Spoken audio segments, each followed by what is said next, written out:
Chapter 1, Looking-Glass House.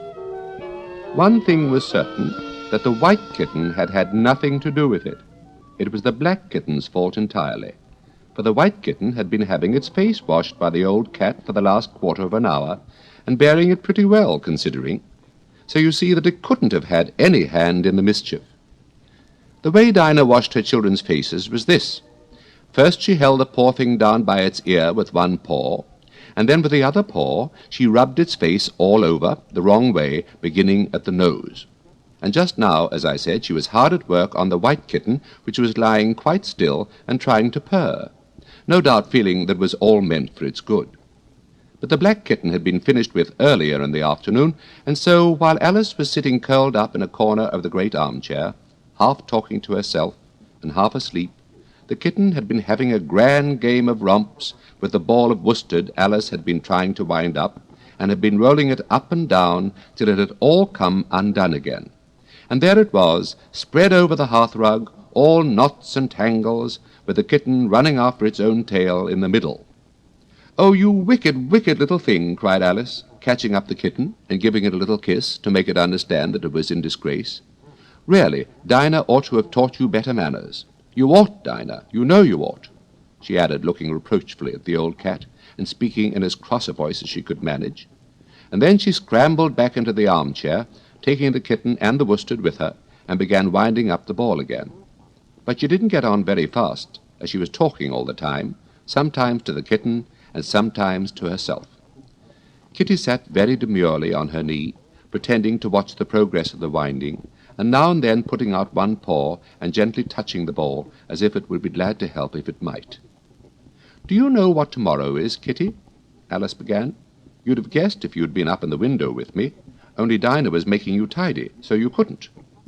I was watching the boys getting in sticks for the bonfire, and it wants plenty of sticks, Kitty. Only it got so cold and it snowed so, they had to leave off. Never mind, Kitty, we'll go and see the bonfire tomorrow." Here Alice wound 2 or 3 turns of the worsted round the kitten's neck, just to see how it would look.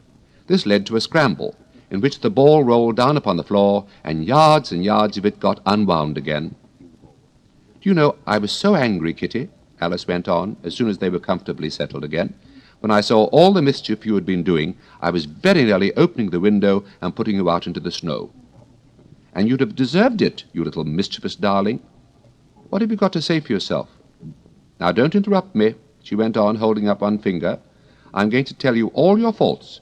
Number 1, you squeaked twice while Dinah was washing your face this morning. Now, you can't deny it, Kitty, I heard you. What's that you say?" pretending that the kitten was speaking. "Her paw went into your eye? Well, that's your fault, for keeping her eyes open. If you'd shut them tight up, it wouldn't have happened. Now, don't make any more excuses, but listen. Number 2, you pulled Snowdrop away by the tail just as I put down the saucer of milk before her. What, you were thirsty, were you? How do you know she wasn't thirsty too? Now for number 3. You unwound every bit of the worsted while I wasn't looking. That's 3 faults, Kitty, and you've not been punished for any of them yet. You know I'm saving up all your punishments for Wednesday week. Suppose they'd saved up all my punishments," she went on, talking more to herself than the kitten. "What would they do at the end of a year? I should be sent to prison, I suppose, when the day came. Or let me see. Suppose each punishment was to be going without a dinner. Then, when the miserable day came, I should have to go without 50 dinners at once. Well, I shouldn't mind that much. I'd far rather go without them than eat them. Do you hear the snow against the window-panes, Kitty? How nice and soft it sounds. Just as if someone was kissing the window all over outside.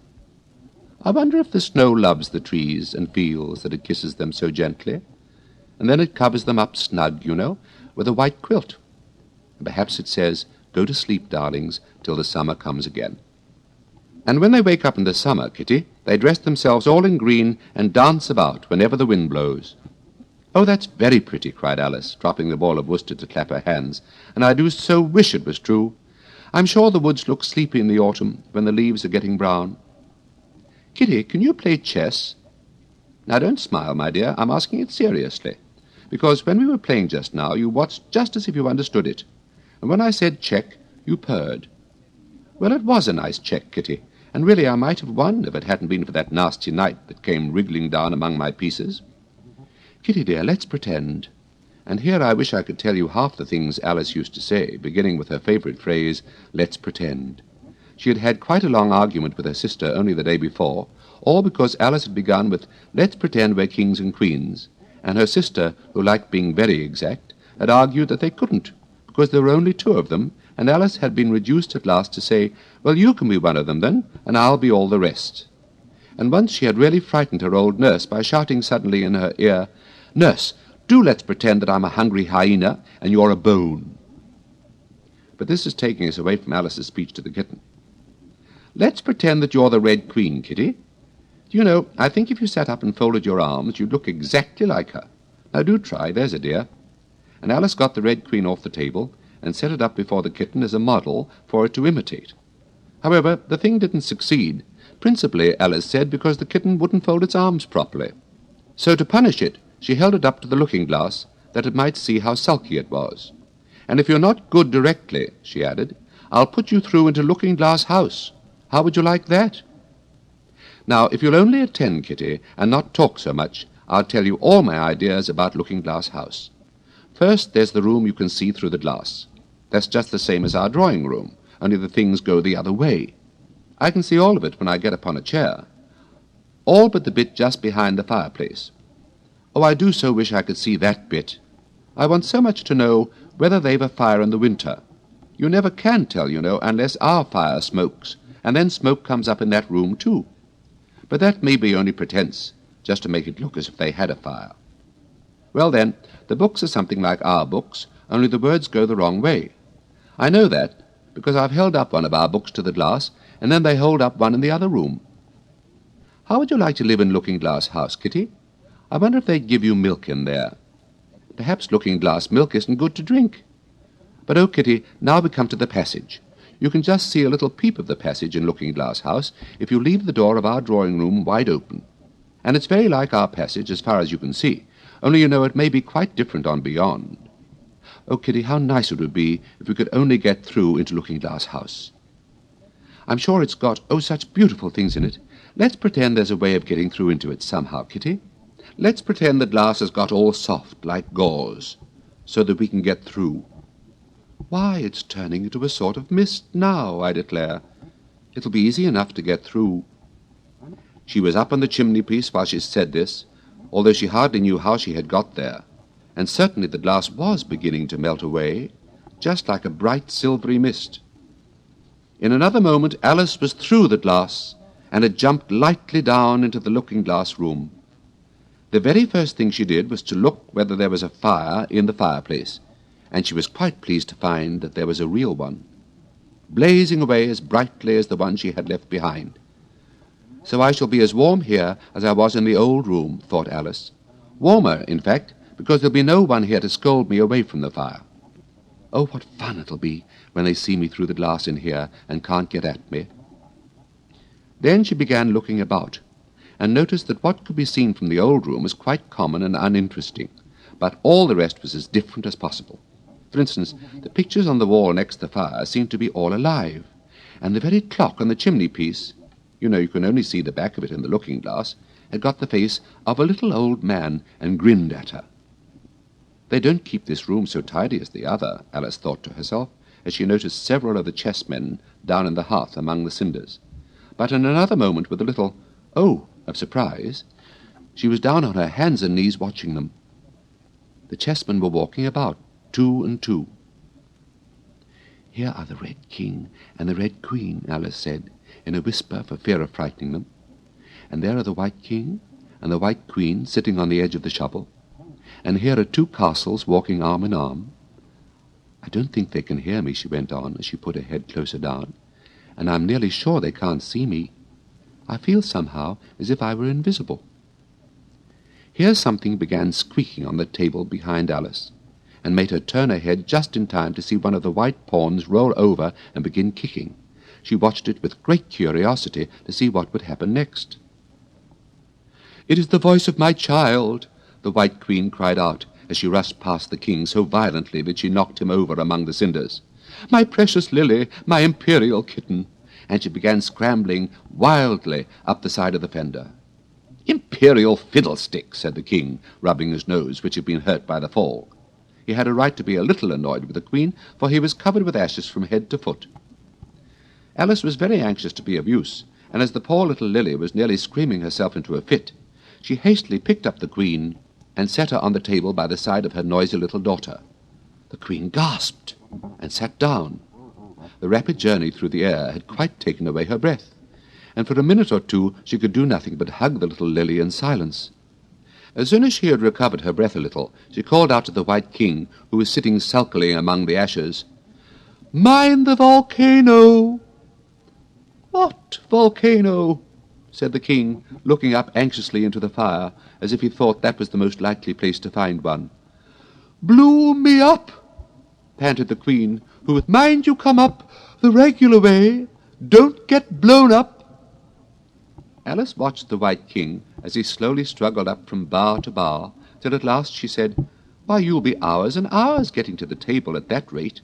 I'd far better help you, hadn't I?" But the king took no notice of the question. It was quite clear that he could neither hear her nor see her. So Alice picked him up very gently and lifted him across more slowly than she had lifted the queen, that she mightn't take his breath away. But before she put him on the table, she thought she might as well dust him a little. He was so covered with ashes. She said afterwards that she had never seen in all her life such a face as the king made when he found himself held in the air by an invisible hand and being dusted. He was far too much astonished to cry out, but his eyes and his mouth went on getting larger and larger, and rounder, till her hand shook so with laughing that she nearly let him drop upon the floor. "Oh, please don't make such faces, my dear," she cried out, quite forgetting that the king couldn't hear her. "You make me laugh so that I can hardly hold you. And don't keep your mouth so wide open. All the ashes will get into it. There, now I think you're tidy enough," she added, as she smoothed his hair and set him upon the table near the queen. The king immediately fell flat on his back and lay perfectly still, and Alice was a little alarmed at what she had done, and went round the room to see if she could find any water to throw over him. However, she could find nothing but a bottle of ink, and when she got back with it, she found he had recovered, and he and the queen were talking together in a frightened whisper, so low that Alice could hardly hear what they said. The king was saying, "I assure you, my dear, I turn cold to the very ends of my whiskers." To which the queen replied, "You haven't got any whiskers." The horror of that moment, the king went on, I shall never, never forget. "You will, though," the queen said, "if you don't make a memorandum of it."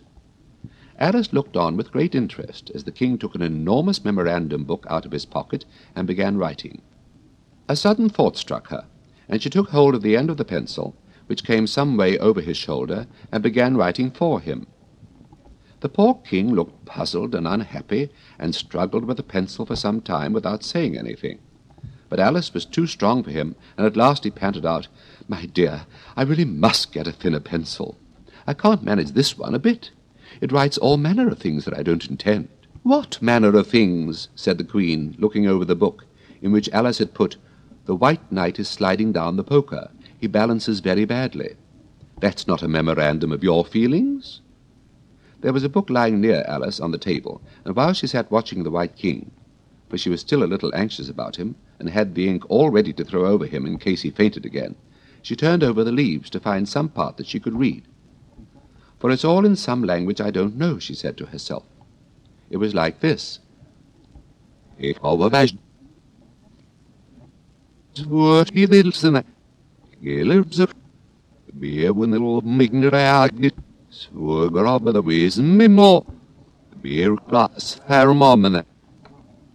puzzled over this for some time, but at last a bright thought struck her. "Why, it's a looking-glass book, of course, and if I hold it up to a glass, the words will all go the right way again." This was the poem that Alice read. Jabberwocky. 'Twas brillig, and the slithy toves did gyre and gimble in the wabe. All mimsy were the borogoves, and the mome raths outgrabe. Beware the Jabberwock, my son, the jaws that bite, the claws that catch. Beware the Jube bird, and shun the frumious Bandersnatch. He took his vorpal sword in hand, long time the manxome foe he sought. So rested he by the tum-tum tree, and stood a while in thought. And as in uffish thought he stood, the Jabberwock, with eyes aflame, came whiffling through the tulgey wood, and burbled as it came. 1, 2, 1, 2, and through the vorpal blade went snicker-snack. He left it dead, and with its head he went galumphing back. And hast thou slain the Jabberwock? Come to me arms, me beamish boy. Oh, frabjous day, Callooh, Calais, he chortled in his joy. 'Twas brillig, and the slithy toves did gyre. All mimsy were the borogoves, and the mome raths outgrabe. It seems very pretty, she said when she had finished it, but it's rather hard to understand. You see, she didn't like to confess, even to herself, that she couldn't make it out at all. Somehow it seems to fill my head with ideas, only I don't exactly know what they are. However, somebody killed something, that's clear at any rate. But oh, thought Alice, suddenly jumping up, if I don't make haste, I shall have to go back through the looking-glass before I've seen what the rest of the house is like. Let's have a look at the garden first. She was out of the room in a moment and ran downstairs. Or at least it wasn't exactly running, but a new invention for getting downstairs quickly and easily, as Alice said to herself. She just kept the tips of her fingers on the handrail and floated gently down without even touching the stairs with her feet. Then she floated on through the hall and would have gone straight out at the door in the same way if she hadn't caught hold of the doorpost. She was getting a little giddy with so much floating in the air, and was rather glad to find herself walking again in the natural way. Chapter 2. The Garden of Live Flowers.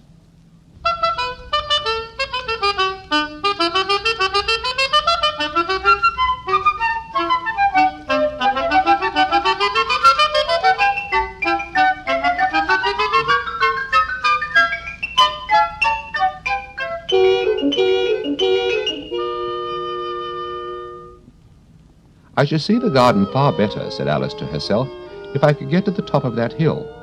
And here's a path that leads straight to it. At least, no, it doesn't do that. After going a few yards along the path and turning several sharp corners, but I suppose it will at last. But how curiously it twists! It's more like a corkscrew than a path.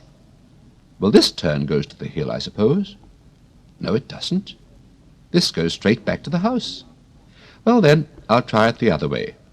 And so she did, wandering up and down, and trying turn after turn, but always coming back to the house, do what she would. Indeed, once, when she turned a corner rather more quickly than usual, she ran against it before she could stop herself. It's no use talking about it, Alice said, looking up at the house and pretending it was arguing with her. I'm not going in again yet. I know I should have to get through the looking-glass again, back into the old room, and there'd be an end of all my adventures. So resolutely turning her back upon the house, she set out once more down the path, determined to keep straight on till she got to the hill. For a few minutes all went on well, and she was just saying, I really shall do it this time, when the path gave a sudden twist and shook itself, as she described it afterwards, and the next moment she found herself actually walking in at the door. Oh, it's too bad, she cried. I never saw such a house for getting in the way, never.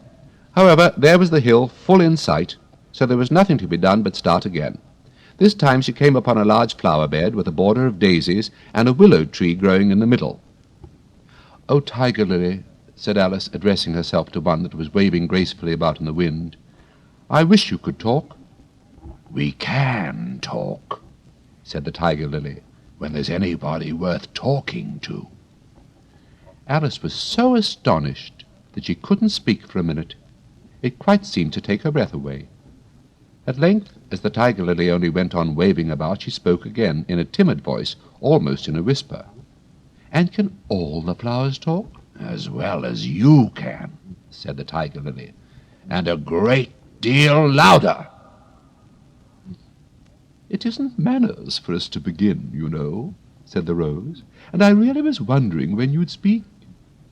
Said I to myself, Her face has got some sense in it, though it's not a clever one.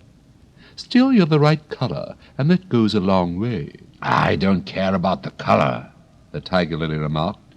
"If only her petals curled up a little more, she'd be all right." Alice didn't like being criticized, so she began asking questions. "Aren't you sometimes frightened at being planted out here with nobody to take care of you?" "There's the tree in the middle," said the rose. "What else is it good for?" "But what could it do if any danger came?" Alice asked. "It could bark," said the rose. "It says bow wow," cried a daisy. "That's why its branches are called boughs." "Didn't you know that?" cried another daisy, and here they all began shouting together till the air seemed quite full of little shrill voices. "Silence, every one of you!" cried the tiger lily, waving itself passionately from side to side and trembling with excitement. "They know I can't get at them," it panted, bending its quivering head towards Alice, "or they wouldn't dare to do it." "Never mind," Alice said in a soothing tone, and stooping down to the daisies, who were just beginning again, she whispered, "If you don't hold your tongues, I'll pick you." There was silence in a moment, and several of the pink daisies turned white. "That's right," said the tiger lily. "The daisies are worst of all. When one speaks, they all begin together, and it's enough to make one wither to hear the way they go on." "How is it you can all talk so nicely?" Alice said, hoping to get it into a better temper by a compliment. "I've been in many gardens before, but none of the flowers could talk." "Put your hand down and feel the ground," said the tiger lily. "Then you'll know why." Alice did so. "It's very hard," she said, "but I don't see what that has to do with it." "In most gardens," the tiger lily said, "they make the beds too soft, so that the flowers are always asleep." This sounded a very good reason, and Alice was quite pleased to know it. "I never thought of that before," she said. "It's my opinion that you never think at all," the rose said, in a rather severe tone. "I never saw anybody that looked stupider," Violet said so suddenly that Alice quite jumped, for it hadn't spoken before. "Hold your tongue," cried the tiger lily, "as if you ever saw anybody, and snore away there till you know no more what's going on in the world than if you were a bud." "Are there any more people in the garden besides me?" Alice said, not choosing to notice the rose's last remark. "There's one other flower in the garden that can move about like you," said the rose. "I wonder how you do it." "You're always wondering," said the tiger lily. "But she's more bushy than you are." "Is she like me?" Alice asked eagerly, for the thought crossed her mind, "There's another little girl in the garden somewhere." "Well, she has the same awkward shape as you," the rose said, "but she's redder. And her petals are shorter, I think." "Her petals are done up close, almost like a dahlia," the tiger lily interrupted. "Not tumbled about anyhow like yours." "But that's not your fault," the rose added kindly. "You're beginning to fade, you know. And then one can't help one's petals getting a little untidy." Alice didn't like this idea at all, so to change the subject she asked, "Does she ever come out here?" "I dare say you'll see her soon," said the rose. "She's one of the thorny kind." "Where does she wear the thorns?" Alice asked with some curiosity. "Why, all round her head, of course," the rose replied. "I was wondering you hadn't got some, too. I thought it was the regular rule." "She's coming!" cried the larkspur. "I hear a footstep thump, thump along the gravel walk." Alice looked round eagerly and found it was the Red Queen. "She's grown a good deal," was her first remark. She had indeed. When Alice first found her in the ashes, she had been only 3 inches high, and here she was half a head taller than Alice herself. "It's the fresh air that does it," said the rose. "Wonderfully fine air it is out here." "I think I'll go and meet her," said Alice. For though the flowers were interesting enough, she felt that it would be far grander to have a talk with the real queen. "You can't possibly do that," said the rose. "I should advise you to walk the other way." This sounded nonsense to Alice, so she said nothing, but set off at once towards the Red Queen. To her surprise, she lost sight of her in a moment, and found herself walking in at the front door again. A little provoked, she drew back, and after looking everywhere for the Queen, whom she spied out at last a long way off, she thought she would try the plan, this time, of walking in the opposite direction. It succeeded beautifully. She had not been walking a minute before she found herself face to face with the Red Queen, and full in sight of the hill she had been so long aiming at. "Where do you come from?" said the Red Queen. And where are you going? Look up, speak nicely, and don't twiddle your fingers all the time." Alice attended to all these directions and explained as well as she could that she had lost her way. "I don't know what you mean by your way," said the Queen. "All the ways about here belong to me. And why did you come out here at all?" she added in a kinder tone. "Curtsy while you are thinking what to say. It saves time." Alice wondered a little at this, but she was too much in awe of the Queen to disbelieve it. "I'll try it when I go home," she thought to herself, "the next time I'm a little late for dinner." "It's time for you to answer now," the Queen said, looking at her watch. "Open your mouth a little wider when you speak, and always say, 'Your Majesty.'" "I only wanted to see what the garden was like, Your Majesty." "That's right," said the Queen, patting her on the head, which Alice didn't like at all. "Though when you say garden, I've seen gardens, compared with which this would be a wilderness." Alice didn't dare to argue the point, but went on, "And I thought I'd try and find my way to the top of that hill." "When you say hill," the Queen interrupted, "I could show you hills, in comparison with which you'd call that a valley." "No, I shouldn't," said Alice, surprised into contradicting her at last. "A hill can't be a valley, you know. That would be nonsense." The Red Queen shook her head. "You may call it nonsense if you like," she said, "but I've heard nonsense, compared with which that would be as sensible as a dictionary." Alice curtsied again, as she was afraid from the Queen's tone that she was a little offended, and they walked on in silence till they got to the top of the little hill. For some minutes Alice stood without speaking, looking out in all directions over the country, and a most curious country it was. There were a number of tiny little brooks running straight across it from side to side, and the ground between was divided up into squares by a number of little green hedges that reached from brook to brook. "I declare it's marked out just like a large chessboard," Alice said at last. "There ought to be some men moving about somewhere." "And so there are," she added in a tone of delight, and her heart began to beat quick with excitement as she went on. "It's a great huge game of chess that's being played, all over the world. If this is the world at all, you know. Oh, what fun it is! How I wish I was one of them. I wouldn't mind being a pawn, if only I might join, though of course I should like to be a queen best." She glanced rather shyly at the real Queen as she said this, but her companion only smiled pleasantly and said, "That's easily managed. You can be the White Queen's pawn, if you like, as Lily's too young to play, and you're in the second square to begin with. When you get to the 8th square, you'll be a queen." Just at this moment, somehow or other, they began to run. Alice never could quite make out, in thinking it over afterwards, how it was that they began. All she remembers is that they were running hand in hand, and the Queen ran so fast that it was all she could do to keep up with her. And still the Queen kept crying, "Faster! Faster!" But Alice felt she could not go faster, though she had no breath left to say so. The most curious part of the thing was that the trees and the other things around them never changed their places at all. However fast they went, they never seemed to pass anything.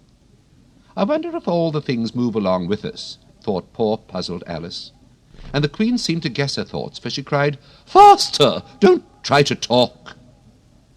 Not that Alice had any idea of doing that. She felt as if she would never be able to talk again. She was getting so much out of breath. And still the Queen cried, "Faster! Faster!" and dragged her along. "Are we nearly there?" Alice managed to pant out at last. "Nearly there," the Queen repeated. "Why, we passed it 10 minutes ago. Faster!" And they ran on for a time in silence, with the wind whistling in Alice's ears and almost blowing her hair off her head, she fancied. "Now, now!" cried the Queen. "Faster, faster!" And they went so fast that at last they seemed to skim through the air, hardly touching the ground with their feet, till suddenly, just as Alice was getting quite exhausted, they stopped, and she found herself sitting on the ground, breathless and giddy. The Queen propped her up against a tree and said kindly, "You may rest a little now." Alice looked round her in great surprise. "Why, I do believe we've been under this tree the whole time. Everything's just as it was." "Of course it is," said the Queen. "What would you have it?" "Well, in our country," said Alice, still panting a little, "you generally get to somewhere else, if you ran very fast for a long time, as we've been doing." "A slow sort of country," said the Queen. Now here, you see, it takes all the running you can do to keep in the same place. If you want to get somewhere else, you must run at least twice as fast as that." "I'd rather not try, please," said Alice. "I'm quite content to stay here, only I am so hot and thirsty." "I know what you'd like," the Queen said good-naturedly, taking a little box out of her pocket. "Have a biscuit?" Alice thought it would not be civil to say no, though it wasn't at all what she wanted. So she took it and ate it as well as she could, and it was very dry, and she thought she had never been so nearly choked in all her life. "While you're refreshing yourself," said the Queen, "I'll just take the measurements." And she took a ribbon out of her pocket, marked in inches, and began measuring the ground and sticking little pegs in here and there. "At the end of 2 yards," she said, putting in a peg to mark the distance, "I shall give you your directions. Have another biscuit?" "No, thank you," said Alice. "One's quite enough." "Thirst quenched, I hope?" said the Queen. Alice didn't know what to say to this, but luckily the Queen didn't wait for an answer, but went on. "At the end of 3 yards I shall repeat them, for fear of your forgetting them. At the end of 4 I shall say good-bye, and at the end of 5 I shall go." She got all the pegs put in by this time, and Alice looked on with great interest as she returned to the tree, and then began slowly walking down the row. At the 2-yard peg she faced round and said, "A pawn goes 2 squares in its first move, you know. So you'll go very quickly through the 3rd square, by railway, I should think, and you'll find yourself in the 4th square in no time. Well, that square belongs to Tweedledum and Tweedledee. The 5th is mostly water. The 6th belongs to Humpty Dumpty." "But you make no remark." I didn't know I had to make one just then," Alice faltered out. "You should have said," the Queen went on, in a tone of grave reproof. "It's extremely kind of you to tell me all this. However, we'll suppose it's said. The 7th square is all forest. However, one of the knights will show you the way, and at the 8th square we shall be queens together, and it's all feasting and fun." Alice got up and curtsied and sat down again. At the next peg the Queen turned again, and this time she said, "Speak in French when you can't think of the English for a thing. Turn out your toes as you walk, and remember who you are." She didn't wait for Alice to curtsy this time, but walked on quickly to the next peg, where she turned for a moment to say good-bye, and then hurried on to the last.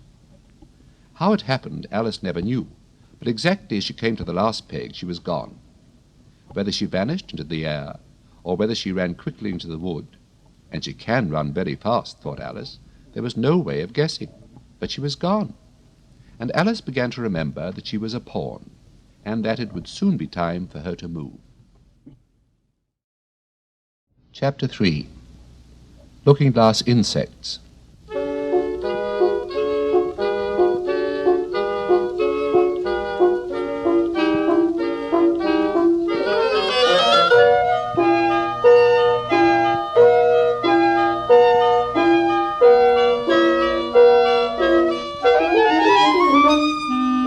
Of course, the first thing to do was to make a grand survey of the country she was going to travel through. "It's something very like learning geography," thought Alice, as she stood on tiptoe in hopes of being able to see a little further. "Principal rivers. There are none. Principal mountains. I'm on the only one, but I don't think it's got any name. Principal towns.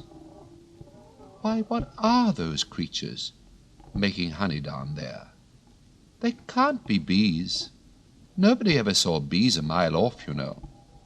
And for some time she stood silent, watching one of them that was bustling about among the flowers, poking its proboscis into them, just as if it was a regular bee, thought Alice.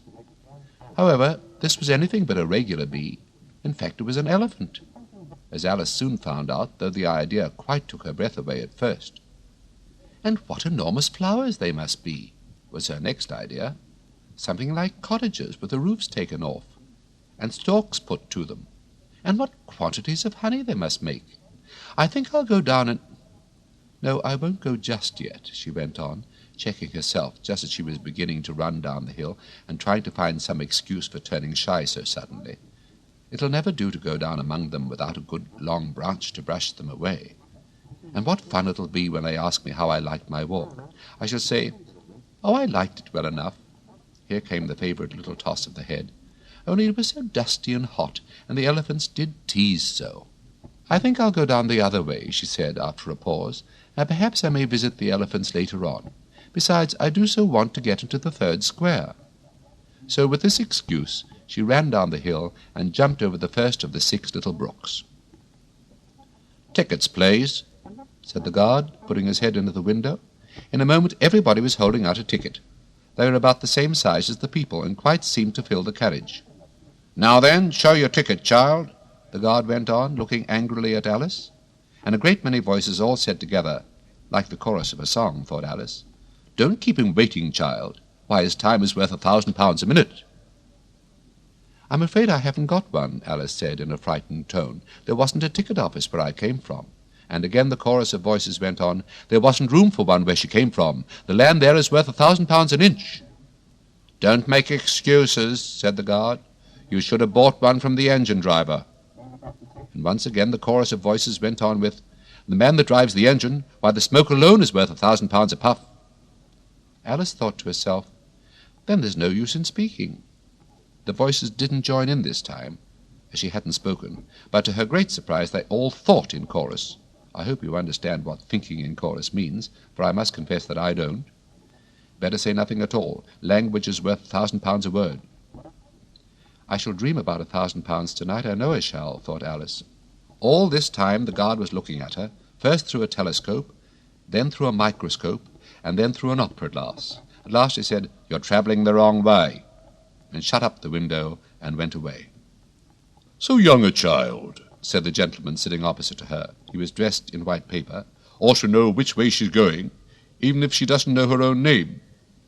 A goat that was sitting next to the gentleman in white shut his eyes and said in a loud voice, "She ought to know her way to the ticket office, even if she doesn't know her alphabet."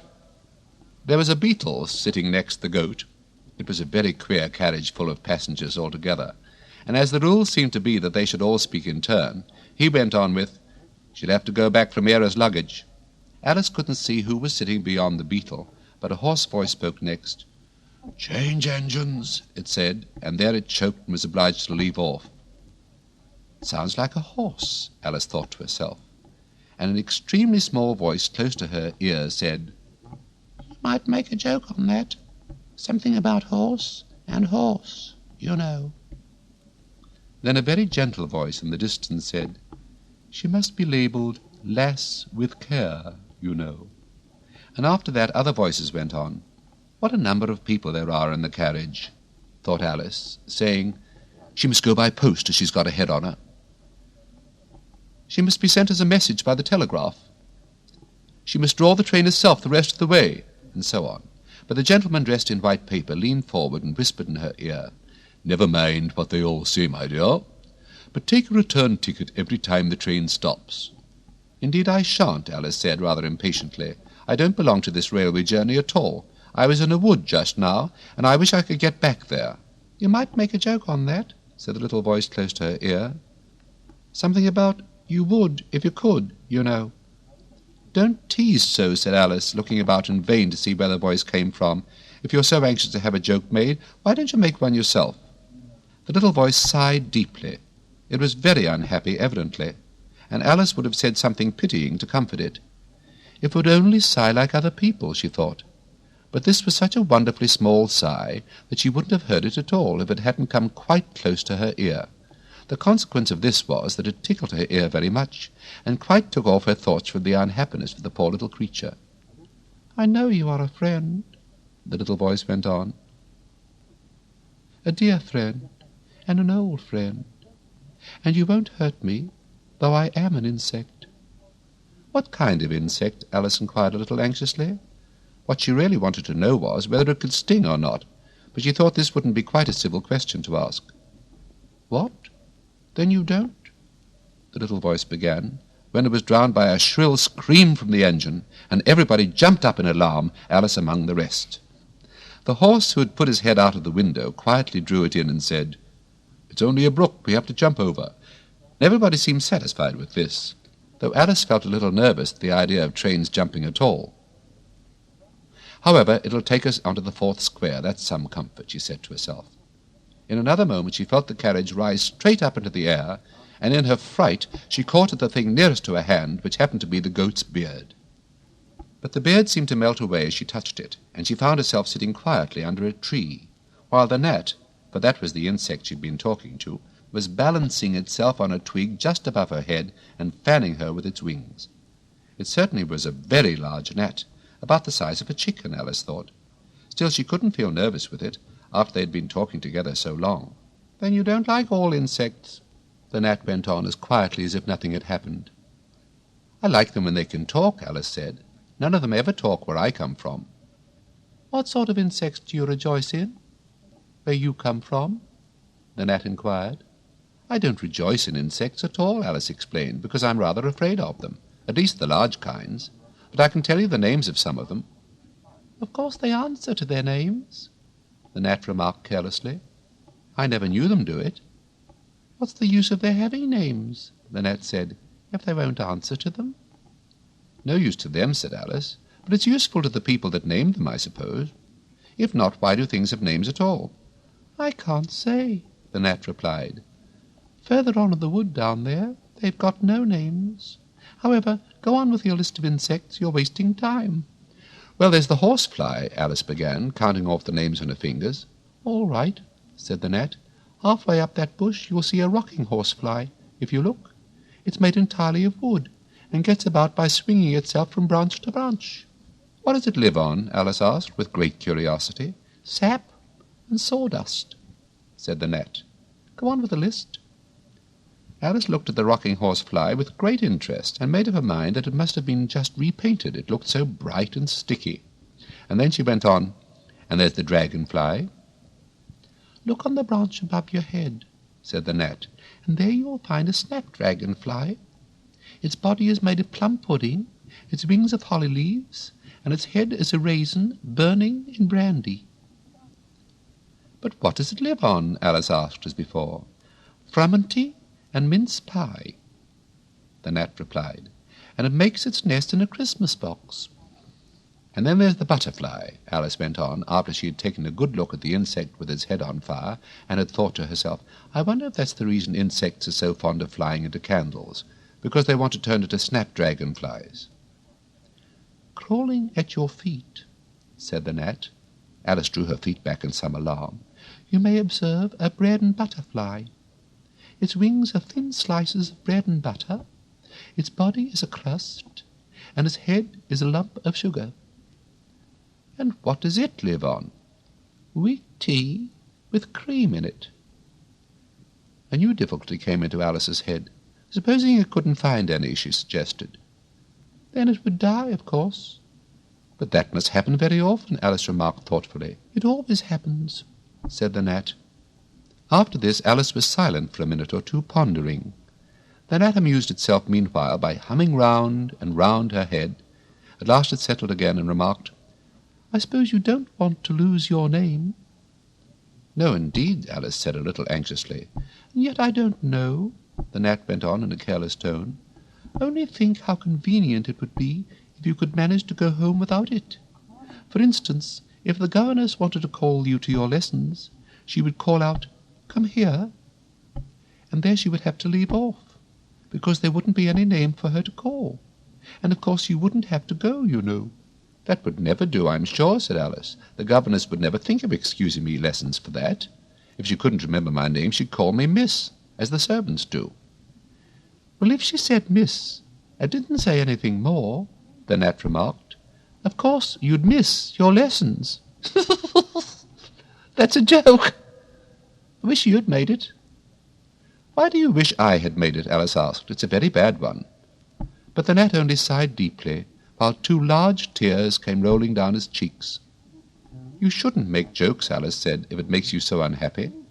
Then came another of those melancholy little sighs, and this time the poor gnat really seemed to have sighed itself away, for when Alice looked up there was nothing whatever to be seen on the twig, and as she was getting quite chilly with sitting still so long, she got up and walked on. She very soon came to an open field, with a wood on the other side of it. It looked much darker than the last wood, and Alice felt a little timid about going into it. However, on second thoughts, she made up her mind to go on. For I certainly won't go back, she thought to herself, and this was the only way to the 8th square. This must be the wood, she said thoughtfully to herself, where things have no names. I wonder what will become of my name when I go in. I shouldn't like to lose it at all, because they'd have to give me another, and it would be almost certain to be an ugly one. But then the fun would be trying to find the creature that had got my old name, and that's just like the advertisements, you know, when people lose dogs. Answers to the name of Dash, had on a brass collar. Just fancy calling everything you met Alice, till one of them answered. Only they wouldn't answer at all if they were wise. She was rambling on in this way when she reached the wood. It looked very cool and shady. Well, at any rate, it's a great comfort, she said, as she stepped under the trees, after being so hot, to get into what, she went on, rather surprised at not being able to think of the word. I mean, to get under this, you know, putting her hand on the trunk of the tree. What does it call itself, I wonder? I do believe it's got no name. Why, to be sure it hasn't. She stood silent for a minute, thinking. Then she suddenly began again. Then it really has happened after all. And now who am I? I will remember if I can. I'm determined to do it.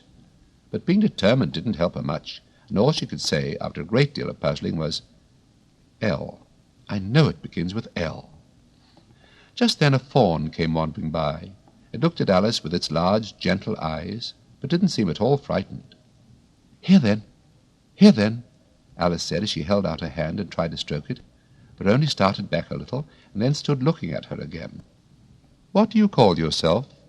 The fawn said at last. Such a soft, sweet voice it had. I wish I knew, thought poor Alice. She answered rather sadly, Nothing just now. Think again. That won't do. Alice thought, but nothing came of it. Please, would you tell me what you call yourself? She said timidly. I think that might help a little. I'll tell you if you'll come a little further on, the fawn said. I can't remember here. So they walked on together through the wood, Alice with her arms clasped lovingly round the soft neck of the fawn, till they came out into another open field, and here the fawn gave a sudden bound into the air and shook itself free from Alice's arms. I'm a fawn, it cried out in a voice of delight, and dear me, you're a human child.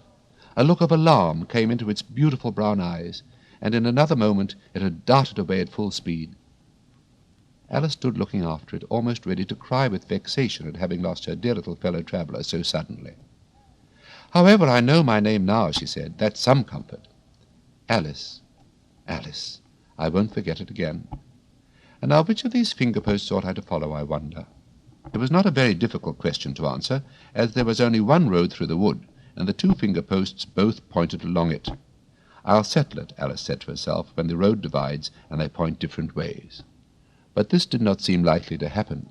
She went on and on, a long way, but wherever the road divided, there was sure to be two finger-posts pointing the same way, one marked to Tweedledum's house, and the other to the house of Tweedledee. I do believe, said Alice at last, that they live in the same house. I wonder I never thought of that before. But I can't stay there long. I'll just call and say, how do you do, and ask them the way out of the wood. If I could only get at the 8th square before it gets dark. So she wandered on, talking to herself as she went, till on turning a sharp corner, she came upon two fat little men, so suddenly that she could not help starting back. But in another moment she recovered herself. Chapter 4. Tweedledum and Tweedledee.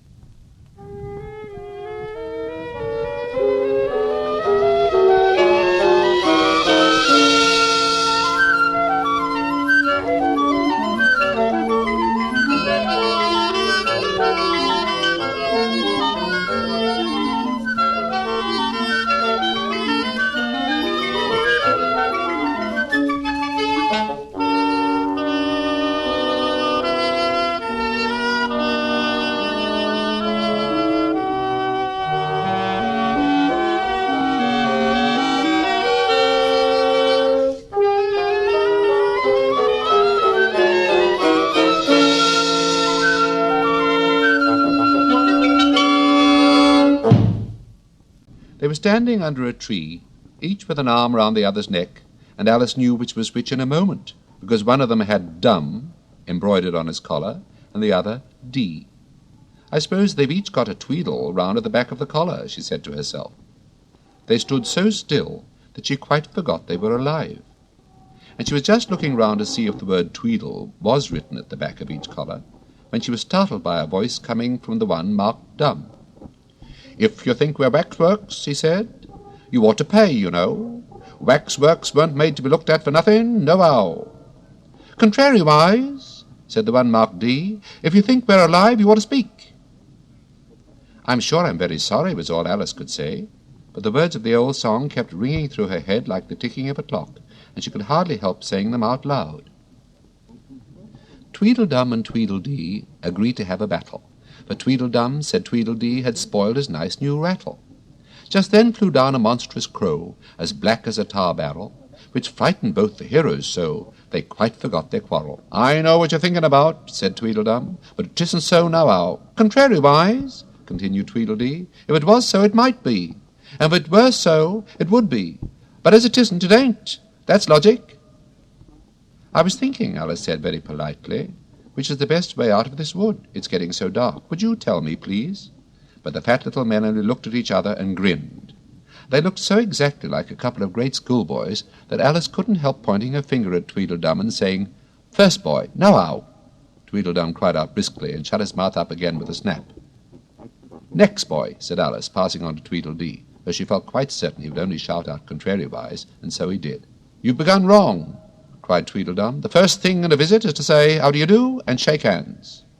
And here the two brothers gave each other a hug, and then they held out the two hands that were free to shake hands with her. Alice didn't like shaking hands with either of them first for fear of hurting the other one's feelings. So as the best way out of the difficulty, she took hold of both hands at once. The next moment they were dancing round in a ring. This seemed quite natural, she remembered afterwards, and she was not even surprised to hear music playing.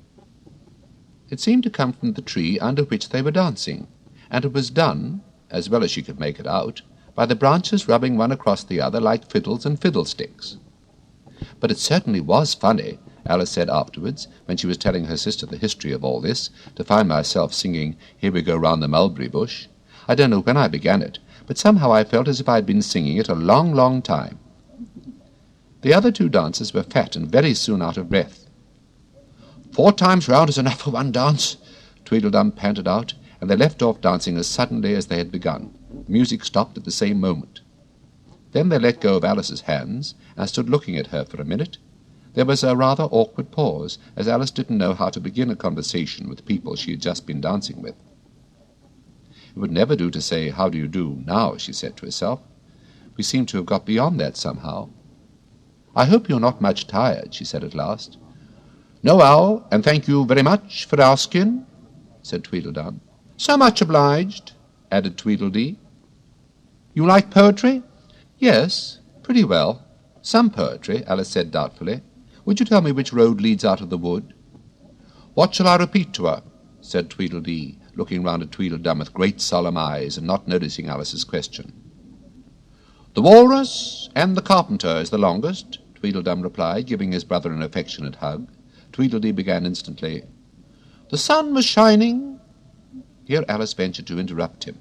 "If it's very long," she said, as politely as she could, "would you please tell me first which road—" Tweedledee smiled gently and began again. "The sun was shining on the sea, shining with all his might. He did his very best to make the billows smooth and bright. And this was odd, because it was the middle of the night. The moon was shining sulkily, because she thought the sun had got no business to be there after the day was done. It's very rude of him, she said, to come and spoil the fun. The sea was wet as wet could be. The sands were dry as dry. You could not see a cloud because no cloud was in the sky. No birds were flying overhead. There were no birds to fly. The walrus and the carpenter were walking close at hand. They wept like anything to see such quantities of sand. If this were only cleared away, they said, it would be grand. If 7 maids with 7 mops swept it for half a year, Do you suppose, the Walrus said, that they could get it clear? I doubt it, said the Carpenter, and shed a bitter tear. Oh, oysters, the Walrus did beseech, a pleasant walk, a pleasant talk along the briny beach. We cannot do with more than 4 to give a hand to each. The eldest oyster looked at him, but never a word he said. The eldest oyster winked his eye and shook his heavy head, meaning to say he did not choose to leave the oyster bed. But 4 young oysters hurried up, all eager for the treat. Their coats were brushed, their faces washed, their shoes were clean and neat. And this was odd, because, you know, they hadn't any feet. 4 other oysters followed them, and yet another came at last, and more, and more, and more, all up and through the frothy waves and scrambling to the shore. The Walrus and the Carpenter walked on a mile or so, and then they rested on a rock, conveniently low, and all the little oysters stood and waited in a row. The time has come, the Walrus said, to talk of many things, of shoes and ships and sealing wax, of cabbages and kings, and why the sea is boiling hot, and whether pigs have wings. But wait a bit, the oysters cried, before we have our chat, for some of us are out of breath, and all of us are fat. No hurry, said the Carpenter. They thanked him much for that. A loaf of bread, the Walrus said, is what we chiefly need. Pepper and vinegar besides are very good indeed. And now, if you're ready, oysters dear, we can begin to feed.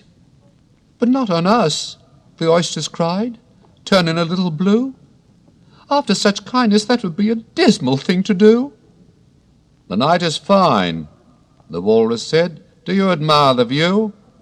It was so kind of you to come, and you are very nice. The Carpenter said nothing, but cut us another slice. I wish you were not quite so deaf. I've had to ask you twice. Seems a shame, the Walrus said, to play them such a trick, after we brought them out so far and made them trot so quick. The Carpenter said nothing, but the butter spread too thick. I weep for you, the Walrus said. I deeply sympathize. With sobs and tears he sorted out those of the largest size, holding his pocket handkerchief before his streaming eyes. Oh, oysters, said the Carpenter, you've had a pleasant run. Shall we be trotting home again?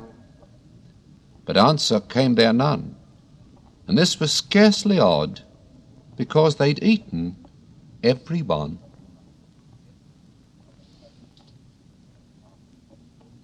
I like the Walrus best, said Alice, because, you see, he was a little sorry for the poor oysters. He had more than the Carpenter, though, said Tweedledee. You see, he held his handkerchief in front, so that the Carpenter couldn't count how many he took, contrariwise. That was mean, Alice said indignantly. Then I like the Carpenter best, if he didn't eat as many as the Walrus. But he ate as many as he could get, said Tweedledum. This was a puzzler. After a pause, Alice began, Well, they were both very unpleasant characters.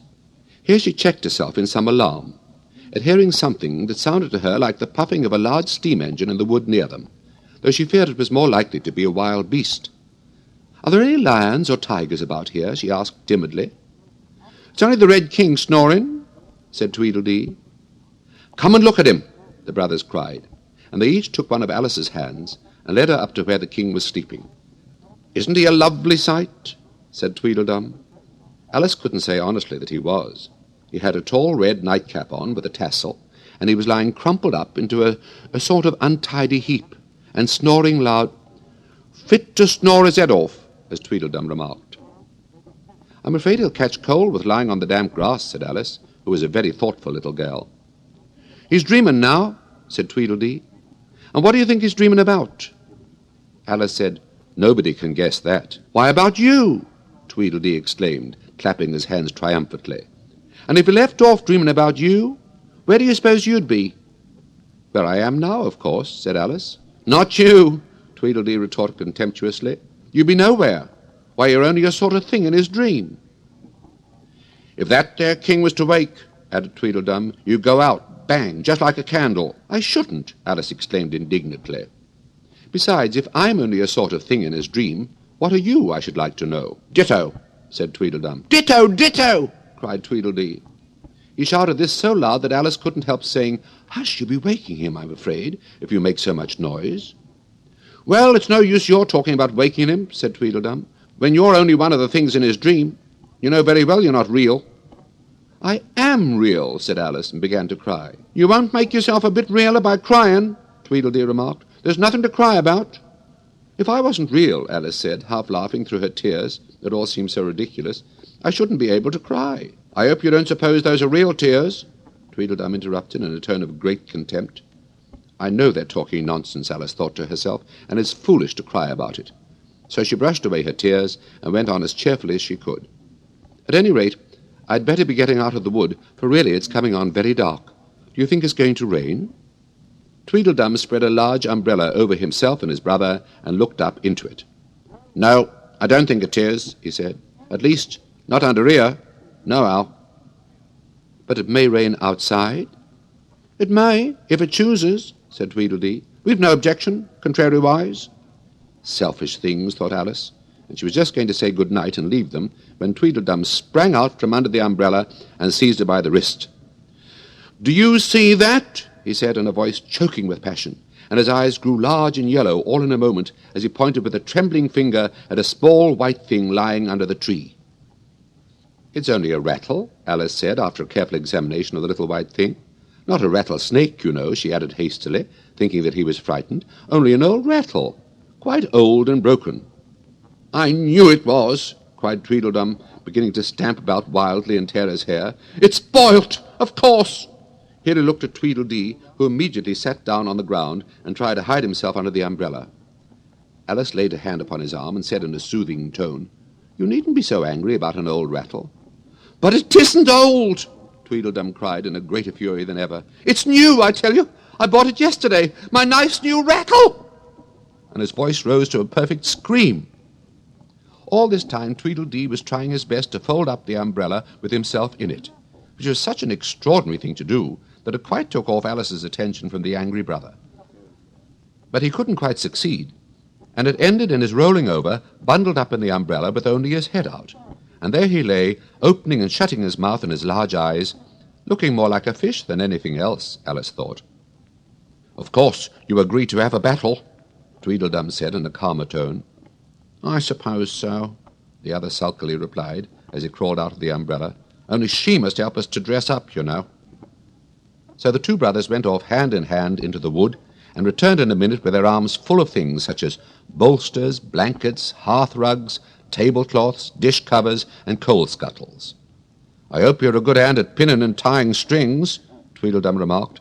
Every one of these things has got to go on, somehow or other. Alice said afterwards she had never seen such a fuss made about anything in all her life. The way those two bustled about, and the quantity of things they put on, and the trouble they gave her in tying strings and fastening buttons. Really, they'll be more like bundles of old clothes than anything else by the time they're ready, she said to herself, as she arranged a bolster round the neck of Tweedledee, to keep his head from being cut off, as he said. You know, he added very gravely, it's one of the most serious things that can possibly happen to one in a battle, to get one's head cut off. Alice laughed loud, but she managed to turn it into a cough for fear of hurting his feelings. Do I look very pale? Said Tweedledum, coming up to have his helmet tied on. He called it a helmet, though it certainly looked much more like a saucepan. Well, yes, a little, Alice replied gently. I'm very brave, generally, he went on in a low voice.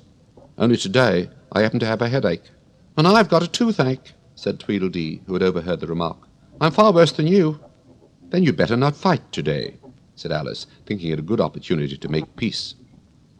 We must have a bit of a fight, but I don't care about going on long, said Tweedledum. What's the time now? Tweedledee looked at his watch and said, 4:30. Let's fight till 6, and then have dinner, said Tweedledum. Very well, the other said rather sadly, and she can watch us. Only you better not come very close, he added. I generally eat everything I can see, when I get really excited. And I eat everything within reach, cried Tweedledum, whether I can see it or not. Alice laughed. You must hit the trees pretty often, I should think, she said. Tweedledum looked round him with a satisfied smile. I don't suppose, he said, there'll be a tree left standing for ever so far round by the time we've finished. And all about a rattle, said Alice, still hoping to make them a little ashamed of fighting for such a trifle. I shouldn't have minded it so much, said Tweedledum, if it hadn't been a new one. I wish the monstrous crow would come, thought Alice. There's only one sword, you know, Tweedledum said to his brother, but you can have the umbrella, it's quite as sharp. Only we must begin quick, it's getting as dark as it can. And darker, said Tweedledee. It was getting dark so suddenly that Alice thought there must be a thunderstorm coming on. What a thick black cloud that is, she said, and how fast it comes. Why, I do believe it's got wings. It's the crow, Tweedledum cried out in a shrill voice of alarm, and the two brothers took their heels and were out of sight in a moment. Alice ran a little way into the wood and stopped under a large tree. It can never get at me here, she thought. It's far too large to squeeze itself in among the trees. But I wish it wouldn't flap its wings so. It makes quite a hurricane in the wood. Here's somebody's shawl being blown away. Chapter 5. Wool and Water.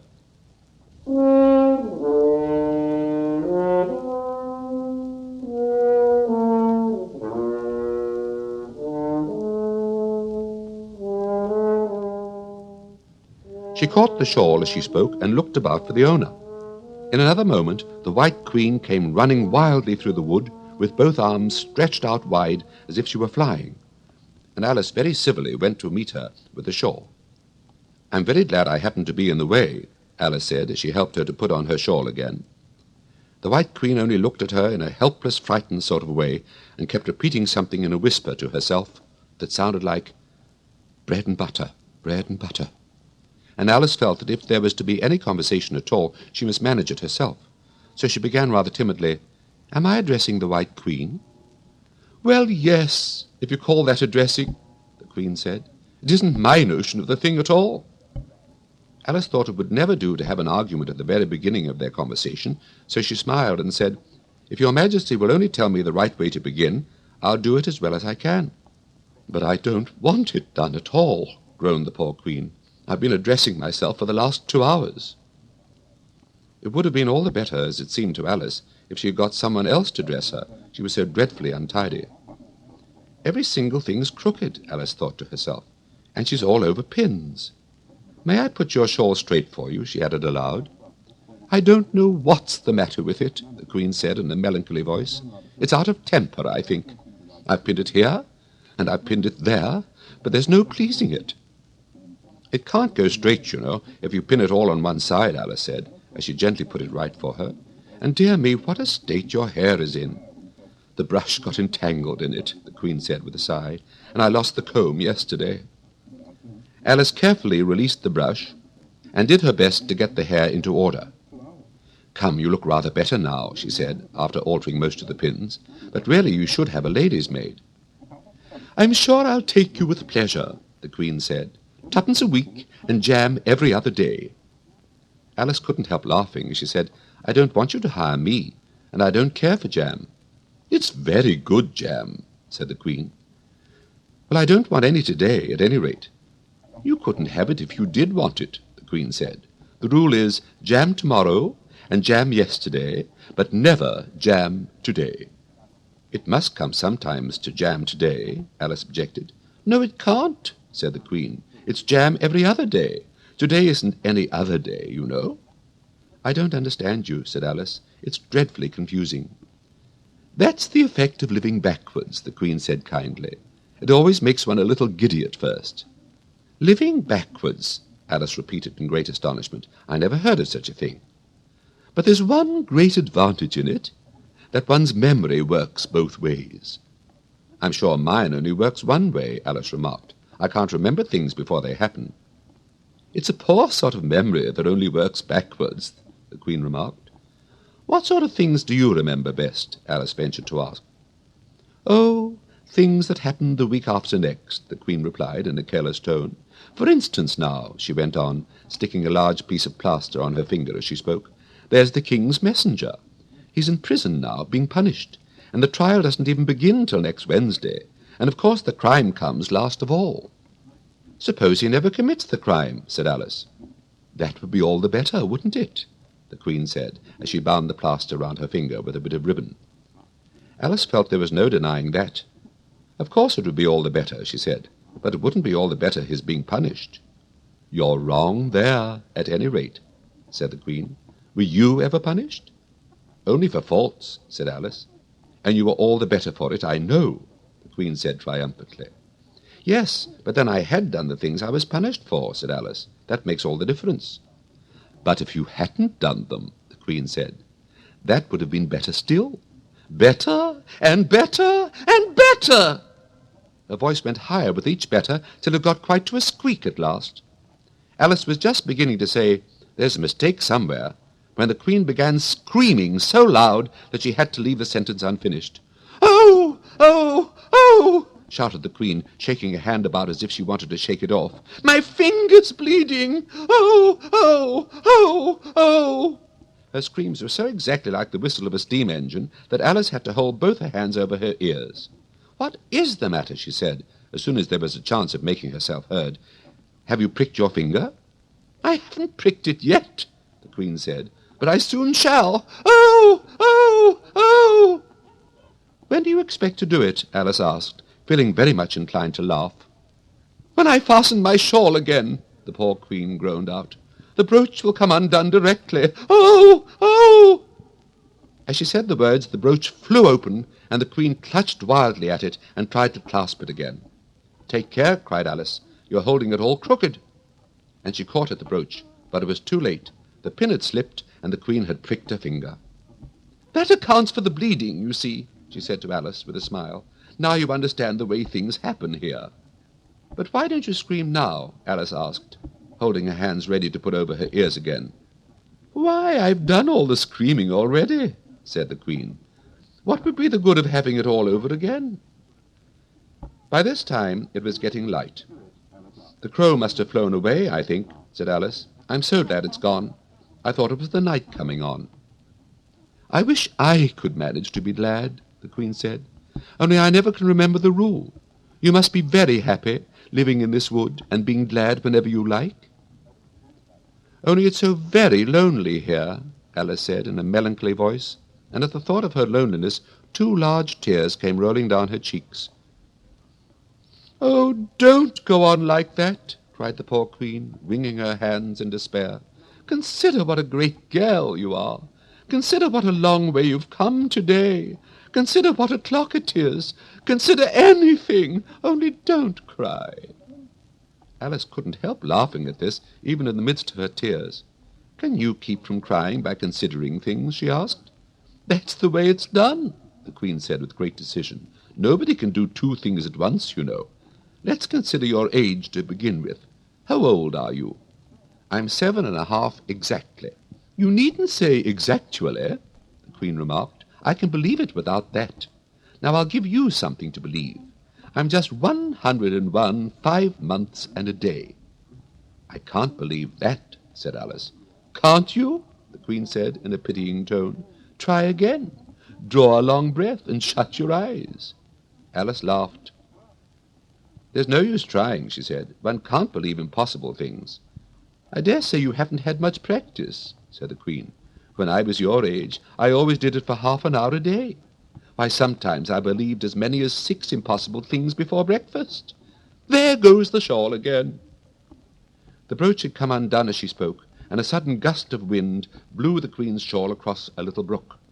The Queen spread out her arms again and went flying after it, and this time she succeeded in catching it for herself. "I've got it!" she cried in a triumphant tone. "Now you shall see me pin it on again, all by myself." "Then I hope your finger is better now," Alice said very politely, as she crossed the little brook after the Queen. "Oh, much better!" cried the Queen, her voice rising into a squeak as she went on. "Much better! Better! Better! Better!" The last word ended in a long bleat, so like a sheep that Alice quite started. She looked at the Queen, who seemed to have suddenly wrapped herself up in wool. Alice rubbed her eyes and looked again. She couldn't make out what had happened at all. Was she in a shop? And was it really a sheep that was sitting on the other side of the counter? Rub as she would, she could make nothing more of it. She was in a little dark shop, leaning with her elbows on the counter, and opposite her was an old sheep, sitting in an armchair knitting, and every now and then leaving off to look at her through a great pair of spectacles. "What is it you want to buy?" the sheep said at last, looking for a moment from her knitting. "I don't quite know yet," Alice said very gently. "I should like to look all round me first, if I might." "You may look in front of you, and on both sides if you like," said the sheep. "But you can't look all round you, unless you've got eyes at the back of your head." But these, as it happened, Alice had not got, so she contented herself with turning round, looking at the shelves as she came to them. The shop seemed to be full of all manner of curious things, but the oddest part of it all was that whenever she looked hard at any shelf to make out exactly what it had on it, that particular shelf was always quite empty, though the others round it were crowded as full as they could hold. "Things flow about so here," she said at last in a plaintive tone, after she had spent a minute or so in vainly pursuing a large bright thing that looked sometimes like a doll and sometimes like a work-box, and was always on the shelf next above the one she was looking at. "And this one is the most provoking of all. But I'll tell you what," she added, as a sudden thought struck her, "I'll follow it up to the very top shelf of all. It'll puzzle it to go through the ceiling, I expect." But even this plan failed. The thing went through the ceiling as quietly as possible, as if it were quite used to it. "Are you a child or a teetotum?" the sheep said, as she took up another pair of needles. "You'll make me giddy soon, if you go on turning round like that." She was now working with 14 pairs at once, and Alice couldn't help looking at her in great astonishment. "How can she knit with so many?" the puzzled child thought to herself. "She gets more and more like a porcupine every minute." "Can you row?" the sheep asked, handing her a pair of knitting needles as she spoke. "Yes, a little, but not on land, and not with needles," Alice was beginning to say, when suddenly the needles turned into oars in her hands, and she found they were in a little boat gliding along between banks, so there was nothing for it but to do her best. "Feather!" cried the sheep as she took up another pair of needles. This didn't sound like a remark that needed any answer, so Alice said nothing but pulled away. There was something very queer about the water, she thought, as every now and then the oars got fast in it and would hardly come out again. "Feather! Feather!" the sheep cried again, taking more needles. "You'll be catching a crab directly." "A dear little crab," thought Alice. "I should like that." "Didn't you hear me say feather?" the sheep cried angrily, taking up quite a bunch of needles. "Indeed I did," said Alice. "You've said it very often and very loud. Please, where are the crabs?" "In the water, of course," said the sheep, sticking some of the needles into her hair, as her hands were full. "Feather, I say." "Why do you say feather so often?" Alice asked at last, rather vexed. "I'm not a bird." "You are," said the sheep. "You're a little goose." This offended Alice a little, so there was no more conversation for a minute or two, while the boat glided gently on, sometimes among beds of weeds, which made the oars stick fast in the water worse than ever, and sometimes under trees, but always with the same tall river-banks frowning over their heads. "Oh, please, there are some scented rushes," Alice cried in a sudden transport of delight. "There really are, and such beauties." "You needn't say please to me about 'em," the sheep said, without looking up from her knitting. "I didn't put 'em there, and I'm not going to take 'em away." "No, but I meant, please may we wait and pick some?" Alice pleaded, "if you don't mind stopping the boat for a minute." "How am I to stop it?" said the sheep. "If you leave off rowing, it'll stop of itself." So the boat was left to drift down the stream as it would, till it glided gently in among the waving rushes, and then the little sleeves were carefully rolled up, and the little arms were plunged in elbow-deep, to get hold of the rushes a good long way down before breaking them off. And about the sheep and the knitting, as she bent over the side of the boat with just the ends of her tangled hair dipping into the water, while with bright, eager eyes she caught at one bunch after another of the darling scented rushes. "I only hope the boat won't tipple over," she said to herself. "Oh, what a lovely one! Only I couldn't quite reach it." And it certainly did seem a little provoking. almost as if it happened on purpose, she thought, that though she managed to pick plenty of beautiful rushes as the boat glided by, there was always a more lovely one that she couldn't reach. The prettiest are always further, she said at last, with a sigh at the obstinacy of the rushes in growing so far off, as with flushed cheeks and dripping hair and hands she scrambled back into her place and began to arrange her new-found treasures. What mattered it to her just then that the rushes had begun to fade and to lose all their scent and beauty from the very moment that she picked them? Even real scented rushes, you know, last only a very little while, and these, being dream rushes, melted away almost like snow as they lay in heaps at her feet. But Alice hardly noticed this. There were so many other curious things to think about. They hadn't gone much farther before the blade of one of the oars got fast in the water and wouldn't come out again. So Alice explained it afterwards, and the consequence was that the handle of it caught her under the chin, and in spite of a series of little shrieks of "Oh! Oh! Oh!" from poor Alice, it swept her straight off the seat and down among the heap of rushes. However, she wasn't a bit hurt, and was soon up again. The sheep went on with her knitting all the while, just as if nothing had happened. "That was a nice crab you caught," she remarked, as Alice got back into her place, very much relieved to find herself still in the boat. "Was it? I didn't see it," said Alice, peeping cautiously over the side of the boat into the dark water. "I wish it hadn't let go. I should so like a little crab to take home with me." But the sheep only laughed scornfully and went on with her knitting. "Are there many crabs here?" said Alice. "Crabs, and all sorts of things," said the sheep. "Plenty of choice, only make up your mind. Now what do you want to buy?" "To buy?" Alice echoed in a tone that was half astonished and half frightened, for the oars and the boat and the river had vanished all in a moment, and she was back again in the little dark shop. "I should like to buy an egg, please," she said timidly. "How do you sell them?"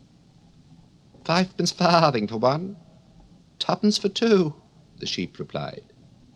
"Then 2 are cheaper than 1, Alice said in a surprised tone, taking out her purse. "Only you must eat them both if you buy 2, said the sheep. "Then I'll have 1, please," said Alice, as she put the money down on the counter, for she thought to herself, they mightn't be at all nice, you know. The sheep took the money and put it away in a box, and then she said, "I never put things into people's hands. That would never do. You must get it for yourself." And so saying, she went off to the other end of the shop and set the egg upright on a shelf. "I wonder why it wouldn't do," thought Alice, as she groped her way among the tables and chairs, for the shop was very dark towards the end. "The egg seems to get further away the more I walk towards it. Let me see, is this a chair? Why, it's got branches, I declare. How very odd to find trees growing here. And actually, here's a little brook. Well, this is the very queerest shop I ever saw." So she went on, wondering more and more at every step, as everything turned into a tree the moment she came up to it, and she quite expected the egg to do the same.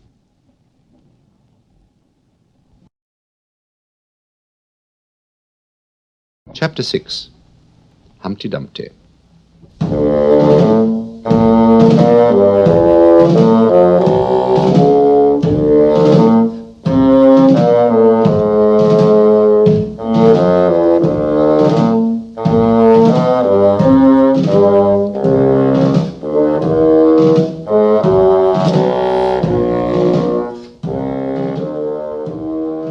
However, the egg only got larger and larger and more human. When she had come within a few yards of it, she saw that it had eyes and a nose and mouth, and when she had come close to it, she saw clearly that it was Humpty Dumpty himself. "It can't be anybody else," she said to herself. "I'm as certain of it as if his name were written all over his face." It might have been written 100 times easily on that enormous face.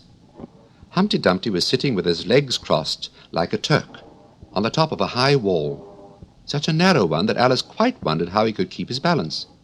And as his eyes were steadily fixed in the opposite direction, and he didn't take the least notice of her, she thought he must be a stuffed figure after all. "And how exactly like an egg he is," she said aloud, standing with her hands ready to catch him, for she was every moment expecting him to fall. "It's very provoking," Humpty Dumpty said, after a long silence, looking away from Alice as he spoke, "to be called an egg. Very. I said you looked like an egg, sir, Alice gently explained. And some eggs are very pretty, you know, she added, hoping to turn her remark into a sort of compliment. Some people, said Humpty Dumpty, looking away from her as usual, have no more sense than a baby. Alice didn't know what to say to this. It wasn't at all like conversation, she thought, as he never said anything to her. In fact, his last remark was evidently addressed to a tree. So she stood and softly repeated to herself, Humpty Dumpty sat on a wall. Humpty Dumpty had a great fall. All the king's horses and all the king's men couldn't put Humpty Dumpty in his place again. That last line is much too long for the poetry, she added, almost out loud, forgetting that Humpty Dumpty would hear her. Don't stand chattering to yourself like that, Humpty Dumpty said, looking at her for the first time, but tell me your name and your business. My name is Alice, but... It's a stupid name enough, Humpty Dumpty interrupted impatiently. What does it mean? Must a name mean something? Alice asked doubtfully. Of course it must, Humpty Dumpty said with a short laugh. My name means the shape I am, and a good handsome shape it is too. With a name like yours, you might be any shape almost. Why do you sit out here all alone? Said Alice, not wishing to begin an argument. Why, because there's nobody with me, cried Humpty Dumpty. Did you think I didn't know the answer to that? Ask another.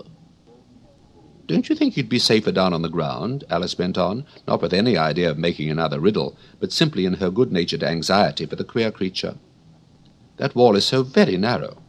What tremendously easy riddles you ask, Humpty Dumpty growled out. Of course I don't think so. Why, if ever I did fall off, which there's no chance of, but if I did...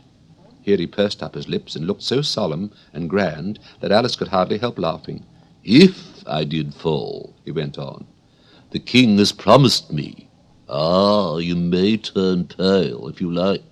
You didn't think I was going to say that, did you?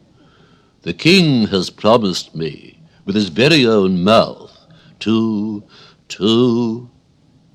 send all his horses and all his men, Alice interrupted rather unwisely. No, I declare that's too bad, Humpty Dumpty cried, breaking into a sudden passion. You've been listening at doors, and behind trees, and down chimneys, or you couldn't have known it. I haven't indeed, Alice said very gently. It's in a book. Oh, well, they may write such things in a book, Humpty Dumpty said in a calmer tone. That's what you call a history of England, that is. Now take a good look at me. I'm one that has spoken to a king, I am. Mayhap you'll never see such another. And to show you I'm not proud, you may shake hands with me. And he grinned almost from ear to ear as he leant forwards, and as nearly as possible fell off the wall in doing so, and offered Alice his hand. She watched him a little anxiously as she took it. If he smiled much more, the ends of his mouth might meet behind, she thought, and then I don't know what would happen to his head. I'm afraid it would come off. Yes, all his horses and all his men, Humpty Dumpty went on. They'd pick me up again in a minute, they would. However, this conversation is going on a little too fast. Let's go back to the last remark but one. I'm afraid I can't remember it, Alice said very politely. In that case we start fresh, said Humpty Dumpty, and it's my turn to choose a subject. He talks about it just as if it was a game, thought Alice. So here's a question for you. How old did you say you were? Alice made a short calculation and said, 7 years and 6 months. Wrong, Humpty Dumpty exclaimed triumphantly. You never said a word like it. I thought you meant, how old are you? Alice explained. If I'd meant that, I'd have said it, said Humpty Dumpty. Alice didn't want to begin another argument, so she said nothing. 7 years and 6 months, Humpty Dumpty repeated thoughtfully.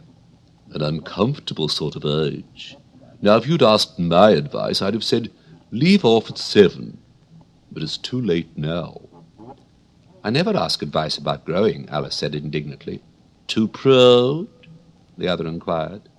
Alice felt even more indignant at this suggestion. I mean, she said, that one can't help growing older. One can't, perhaps, said Humpty Dumpty, but 2 can. With proper assistance, you might have left off at 7. "What a beautiful belt you've got on," Alice suddenly remarked. They had had quite enough of the subject of age, she thought, and if they really were to take turns in choosing subjects, it was her turn now. At least, she corrected herself on second thoughts, a beautiful cravat, I should have said. No, a belt, I mean. I beg your pardon, she added in dismay, for Humpty Dumpty looked thoroughly offended, and she began to wish she hadn't chosen that subject. If only I knew, she thought to herself, which was neck and which was waist. Evidently Humpty Dumpty was very angry, though he said nothing for a minute or two. When he did speak again, it was in a deep growl. "It is a most provoking thing," he said at last, "when a person doesn't know a cravat from a belt." "I know it's very ignorant of me," Alice said, in so humble a tone that Humpty Dumpty relented. "It's a cravat, child, and a beautiful one, as you say. It's a present from the White King and Queen. There now." "Is it really?" said Alice, quite pleased to find that she had chosen a good subject after all. "They gave it to me," Humpty Dumpty continued thoughtfully, as he crossed one knee over the other and clasped his hands round it. "They gave it me for an unbirthday present." "I beg your pardon," Alice said with a puzzled air. "I'm not offended," said Humpty Dumpty. "I mean, what is an unbirthday present?" "A present given when it isn't your birthday, of course." Alice considered a little. "I like birthday presents best," she said at last. "You don't know what you're talking about," cried Humpty Dumpty. "How many days are there in a year?" 365, said Alice. "And how many birthdays have you?" 1. "And if you take 1 from 365, what remains?" 364, of course. Humpty Dumpty looked doubtful. "I'd rather see that done on paper," he said. Alice couldn't help smiling as she took out her memorandum book and worked the sum for him. Humpty Dumpty took the book and looked at it carefully. "That seems to be done right," he began. "You're holding it upside down," Alice interrupted. "To be sure I was," Humpty Dumpty said gaily as she turned it round for him. "I thought it looked a little queer. As I was saying, that seems to be done right, though I haven't time to look at it over thoroughly just now. And that shows that there are 364 days when you might get unbirthday presents." "Certainly," said Alice. "And only 1 for birthday presents, you know. There's glory for you." "I don't know what you mean by glory," Alice said. Humpty Dumpty smiled contemptuously. "Of course you don't, till I tell you. I meant, there's a nice knock-down argument for you." "But glory doesn't mean a nice knock-down argument," Alice objected. "When I use a word," Humpty Dumpty said in a rather scornful tone, "it means just what I choose it to mean, neither more nor less." "The question is," said Alice, "whether you can make words mean so many different things." "The question is," said Humpty Dumpty, "which is to be master. That's all." Alice was too much puzzled to say anything, so after a minute Humpty Dumpty began again. "They've a temper, some of them, particularly verbs. They're the proudest. Adjectives you can do anything with, but not verbs. However, I can manage the whole lot of them. Impenetrability, that's what I say." "Would you tell me, please," said Alice, "what that means?" "Now you talk like a reasonable child," said Humpty Dumpty, looking very much pleased. "I meant by impenetrability that we've had enough of that subject, and it'd be just as well if you'd mention what you mean to do next, as I suppose you don't mean to stop here all the rest of your life." "That's a great deal to make one word mean," Alice said in a thoughtful tone. "When I make a word do a lot of work like that," said Humpty Dumpty, "I always pay it extra." "Oh," said Alice. She was too much puzzled to make any other remark. "Ah, you should see 'em come round me of a Saturday night," Humpty Dumpty went on, wagging his head gravely from side to side, "for to get their wages, you know." Alice didn't venture to ask what he paid them with. "And so, you see, I can't tell you." "You seem very clever at explaining words, sir," said Alice. would you kindly tell me the meaning of the poem called Jabberwocky? Let's hear it, said Humpty Dumpty. I can explain all the poems that ever were invented, and a good many that haven't been invented just yet. This sounded very hopeful, so Alice repeated the first verse. 'Twas brillig, and the slithy toves did gyre and gimble in the wabe. All mimsy were the borogoves, and the mome raths outgrabe. Well, that's enough to begin with, Humpty Dumpty interrupted. There are plenty of hard words there. Brillig means 4 o'clock in the afternoon, the time you begin broiling things for dinner. Well, that'll do very well, said Alice. And slithy? Well, slithy means lithe and slimy. Lithe is the same as active. You see, it's like a portmanteau. There are 2 meanings packed up into one word. I see it now, Alice remarked thoughtfully. But what are toves? Well, toves are something like badgers. There's something like lizards. And there's something like corkscrews. They must be very curious-looking creatures. They are that, said Humpty Dumpty. Also, they make their nests under sundials. Also, they live on cheese. And what's to gyre and to gimble? To gyre is to go round and round like a gyroscope. To gimble is to make holes like a gimlet. And the wabe is the grass plot round a sundial, I suppose, said Alice, surprised at her own ingenuity. Of course it is. It's called wabe, you know, because it goes a long way before it, and a long way behind it. And a long way beyond it on each side, Alice added. Exactly so. Well then, mimsy is flimsy and miserable. That's another portmanteau for you. And a borogove is a thin, shabby-looking bird with its feathers sticking out all round, something like a live mop. And then mome raths, said Alice. I'm afraid I'm giving you a great deal of trouble. Well, a rath is a sort of green pig, but mome I'm not certain about. I think it's short for from home, meaning that they'd lost their way, you know. And what does outgrabe mean? Well, outgribing is something between bellowing and whistling, with a kind of sneeze in the middle. However, you'll hear it done, maybe, down in the wood yonder, and when you've once heard it, you'll be quite content. Who's been repeating all that hard stuff to you? I read it in a book, said Alice, but I had some poetry repeated to me, much easier than that by Tweedledee, I think it was. As to poetry, you know, said Humpty Dumpty, stretching out one of his great hands, I can repeat poetry as well as other folk, if it comes to that. Oh, it needn't come to that, Alice hastily said, hoping to keep him from beginning. The piece I'm going to repeat, he went on without noticing her remark, was written entirely for your amusement. Alice felt that in that case she really ought to listen to it, so she sat down and said, "Thank you," rather sadly. In winter, when the fields are white, I sing this song for your delight. Only I don't sing it, he added as an explanation. I see you don't, said Alice. If you can see whether I'm singing or not, you've sharper eyes than most, Humpty Dumpty remarked severely. Alice was silent. In spring, when woods are getting green, I'll try and tell you what I mean. Thank you very much, said Alice. In summer, when the days are long, perhaps you'll understand the song. In autumn, when the leaves are brown, take pen and ink and write it down. I will if I can remember it so long, said Alice. You needn't go on making remarks like that, Humpty Dumpty said.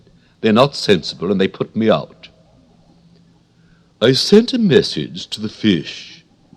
I told them, this is what I wish. The little fishes of the sea, they sent an answer back to me.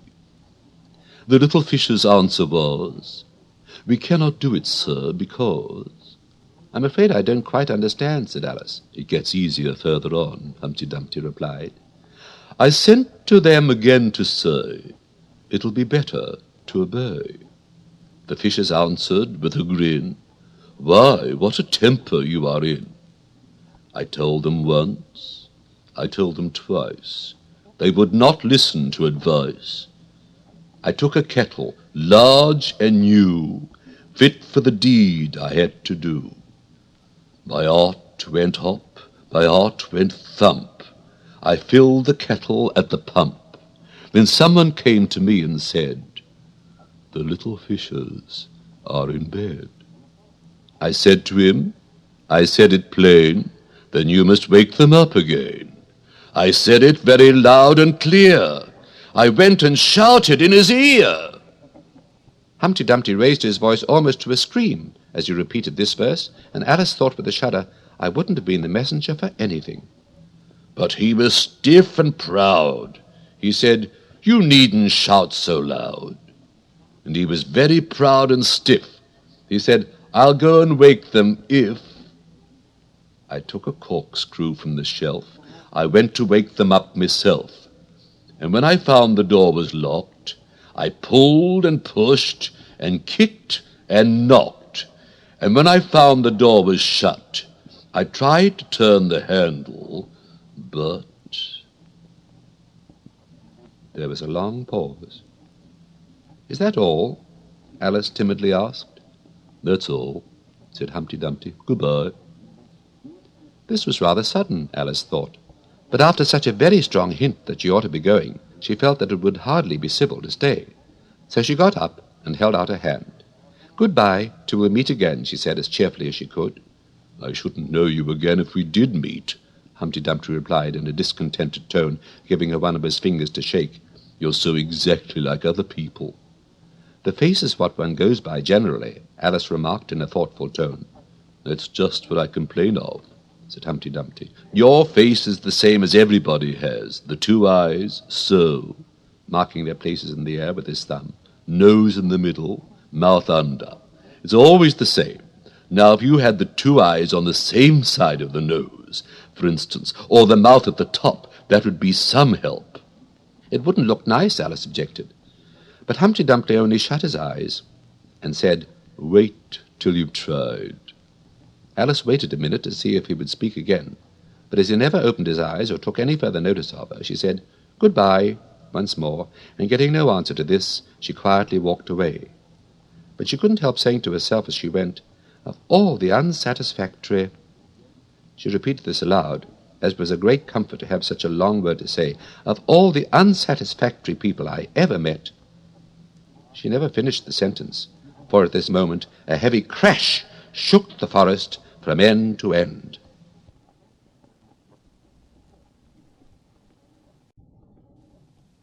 Chapter 7. The Lion and the Unicorn.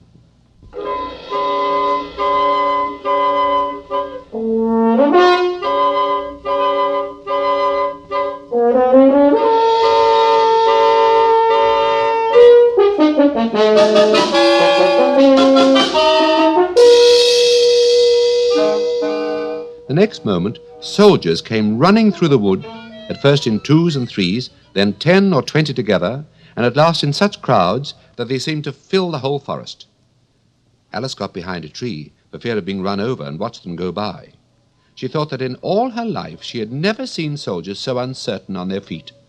They were always tripping over something or other, and whenever one went down, several more always fell over him, so that the ground was soon covered with little heaps of men. Then came the horses. Having 4 feet, these managed rather better than the foot soldiers, but even they stumbled now and then, and it seemed to be a regular rule that whenever a horse stumbled, the rider fell off instantly. The confusion got worse every moment, and Alice was very glad to get out of the wood into an open place, where she found the White King seated on the ground, busily writing in his memorandum book. "I've sent them all," the king cried in a tone of delight on seeing Alice. "Did you happen to meet any soldiers, my dear, as you came through the wood?" "Yes, I did," said Alice. "Several thousand, I should think." 4,207, that's the exact number, the king said, referring to his book. "I couldn't send all the horses, you know, because 2 of them are wanted in the game. And I haven't sent the 2 messengers either. They're both gone to the town. Just look along the road and tell me if you can see either of them." "I see nobody on the road," said Alice. "I only wish I had such eyes," the king remarked in a fretful tone, "to be able to see nobody, and at that distance too. Why, it's as much as I can do to see real people by this light." All this was lost on Alice, who was still looking intently along the road, shading her eyes with one hand.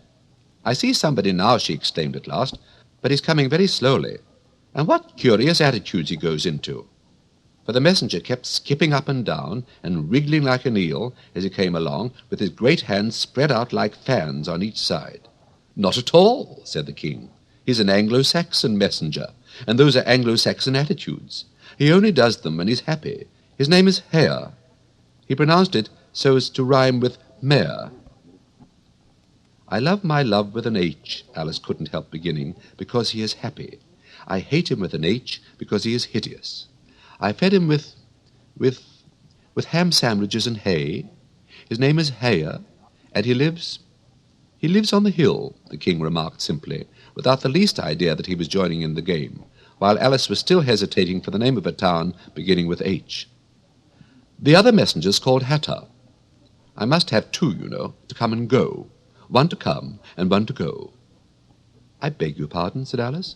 "It isn't respectable to beg," said the king. "I only meant that I didn't understand," said Alice. "Why one to come and one to go?" "Don't I tell you?" the king repeated impatiently. "I must have two, to fetch and carry. One to fetch and one to carry." At this moment the messenger arrived. He was far too much out of breath to say a word, and could only wave his hands about and make the most fearful faces at the poor king. "This young lady loves you with an H," the king said, introducing Alice, in the hope of turning off the messenger's attention from himself. But it was no use. The Anglo-Saxon attitudes only got more extraordinary every moment, while the great eyes rolled wildly from side to side. "You alarm me," said the king. "I feel faint. Give me a ham sandwich." On which the messenger, to Alice's great amusement, opened a bag that hung round his neck and handed a sandwich to the king, who devoured it greedily. "Another sandwich," said the king. "There's nothing but hay left now," the messenger said, peeping into the bag. "Hay, then," the king murmured in a faint whisper. Alice was glad to see that it revived him a good deal. "There's nothing like eating hay when you're faint," he remarked to her as he munched away. "I should think throwing cold water over you would be better," Alice suggested, "or some sal volatile." "I didn't say there was nothing better," the king replied. "I said there was nothing like it," which Alice didn't venture to deny. "Who did you pass on the road?" the king went on, holding out his hand to the messenger with some more hay. "Nobody," said the messenger. "Quite right," said the king. "This young lady saw him too, so of course nobody walks slower than you."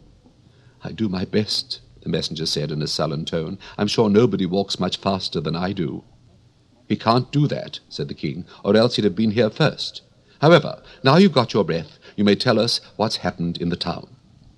"I'll whisper it," said the messenger, putting his hands to his mouth in the shape of a trumpet, and stooping so as to get close to the king's ear.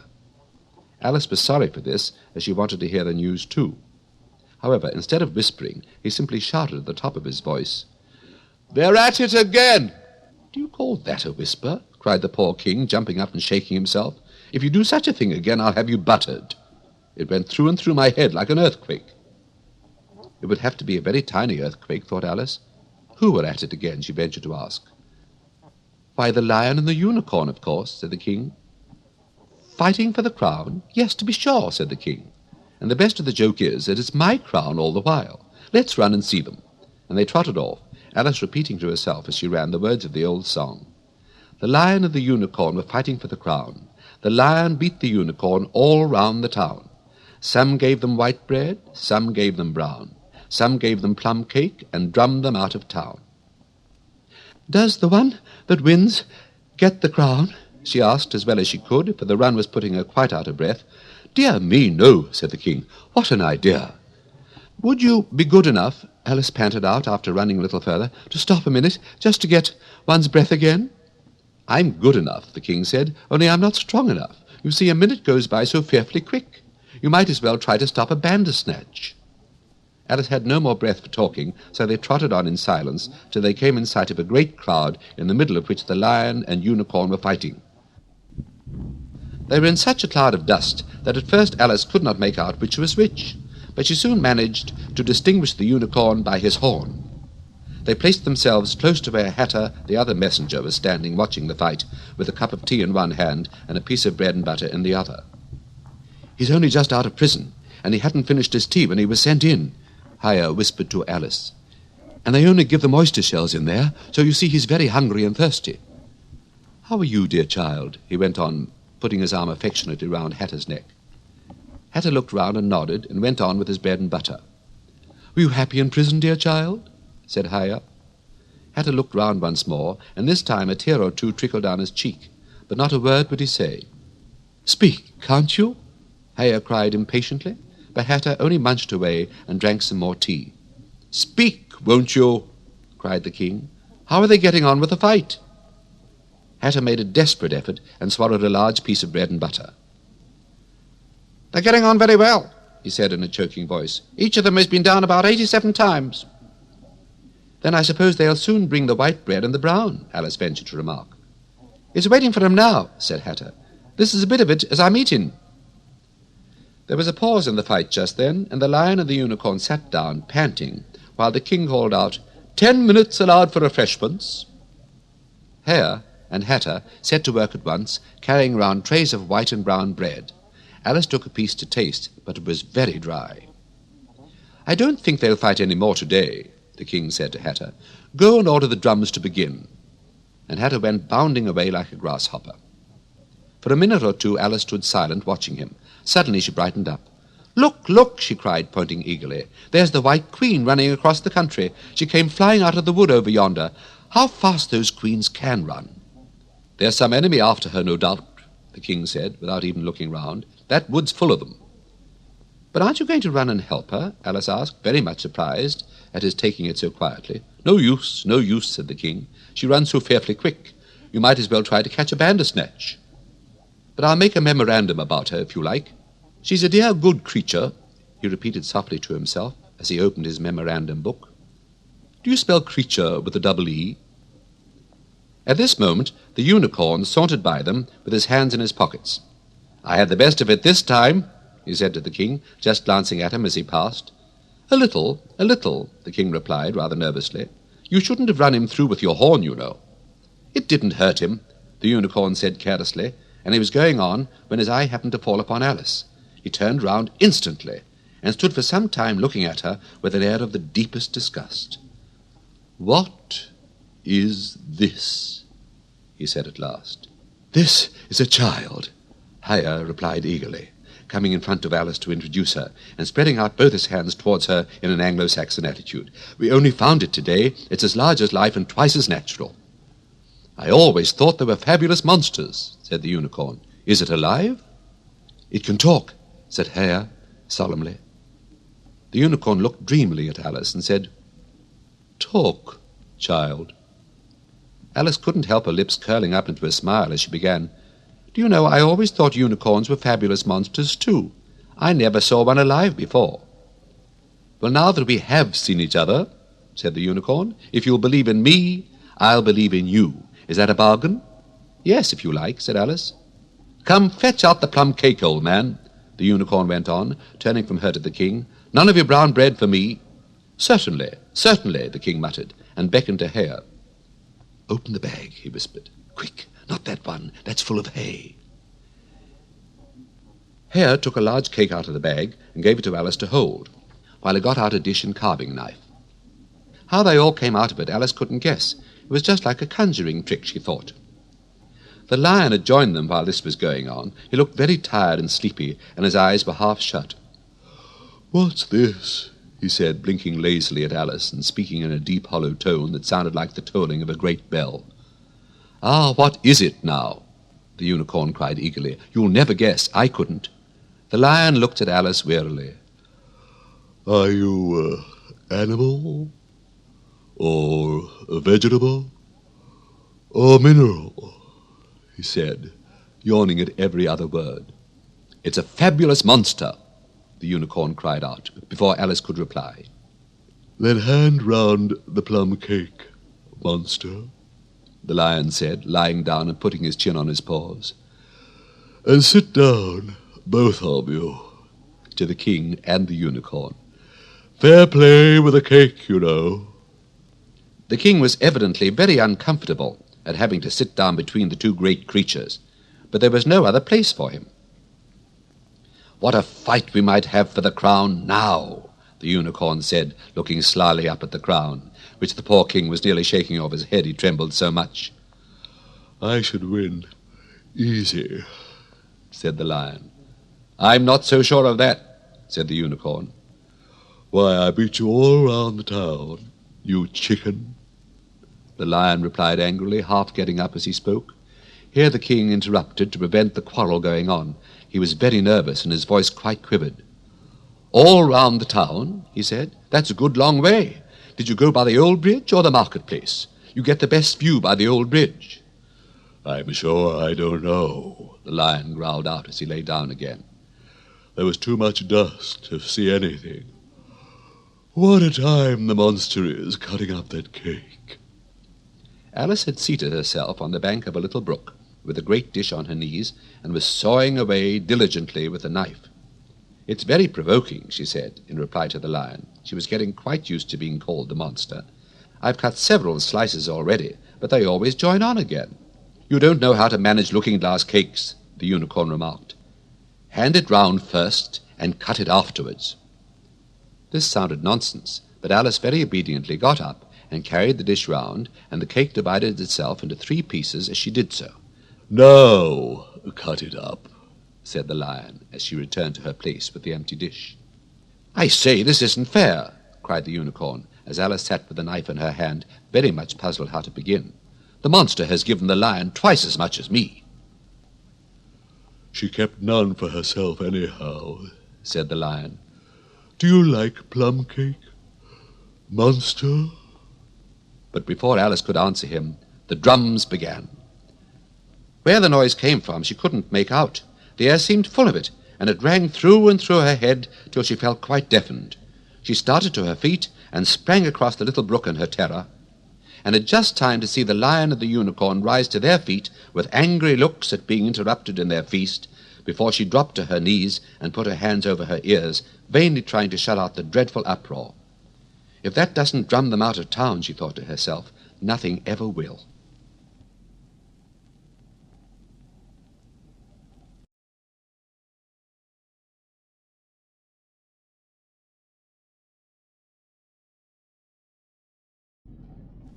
Chapter 8. It's My Own Invention.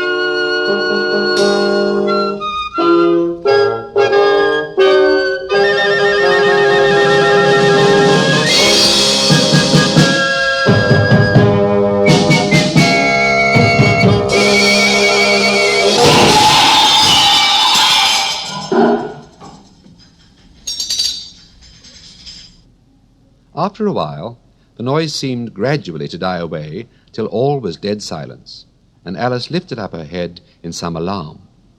There was no one to be seen, and her first thought was that she must have been dreaming about the lion and the unicorn and those queer Anglo-Saxon messengers. However, there was the great dish still lying at her feet, on which she had tried to cut the plum cake.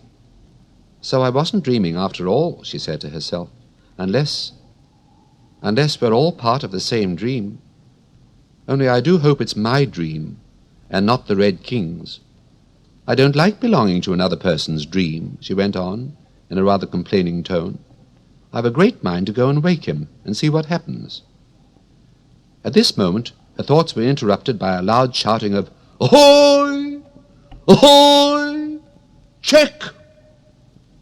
And a knight, dressed in crimson armour, came galloping down upon her, brandishing a great club. Just as he reached her, the horse stopped suddenly. "You're my prisoner!"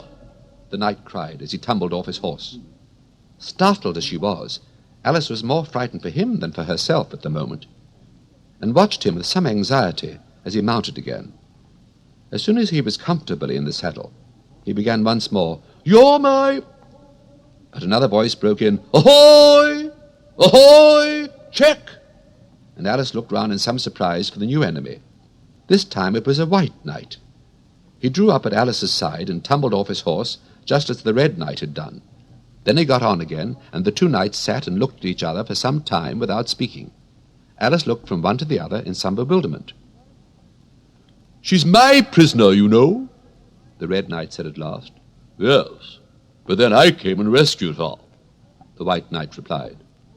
"Well, we must fight for her then," said the red knight as he took up his helmet, which hung from the saddle and was something the shape of a horse's head, and put it on.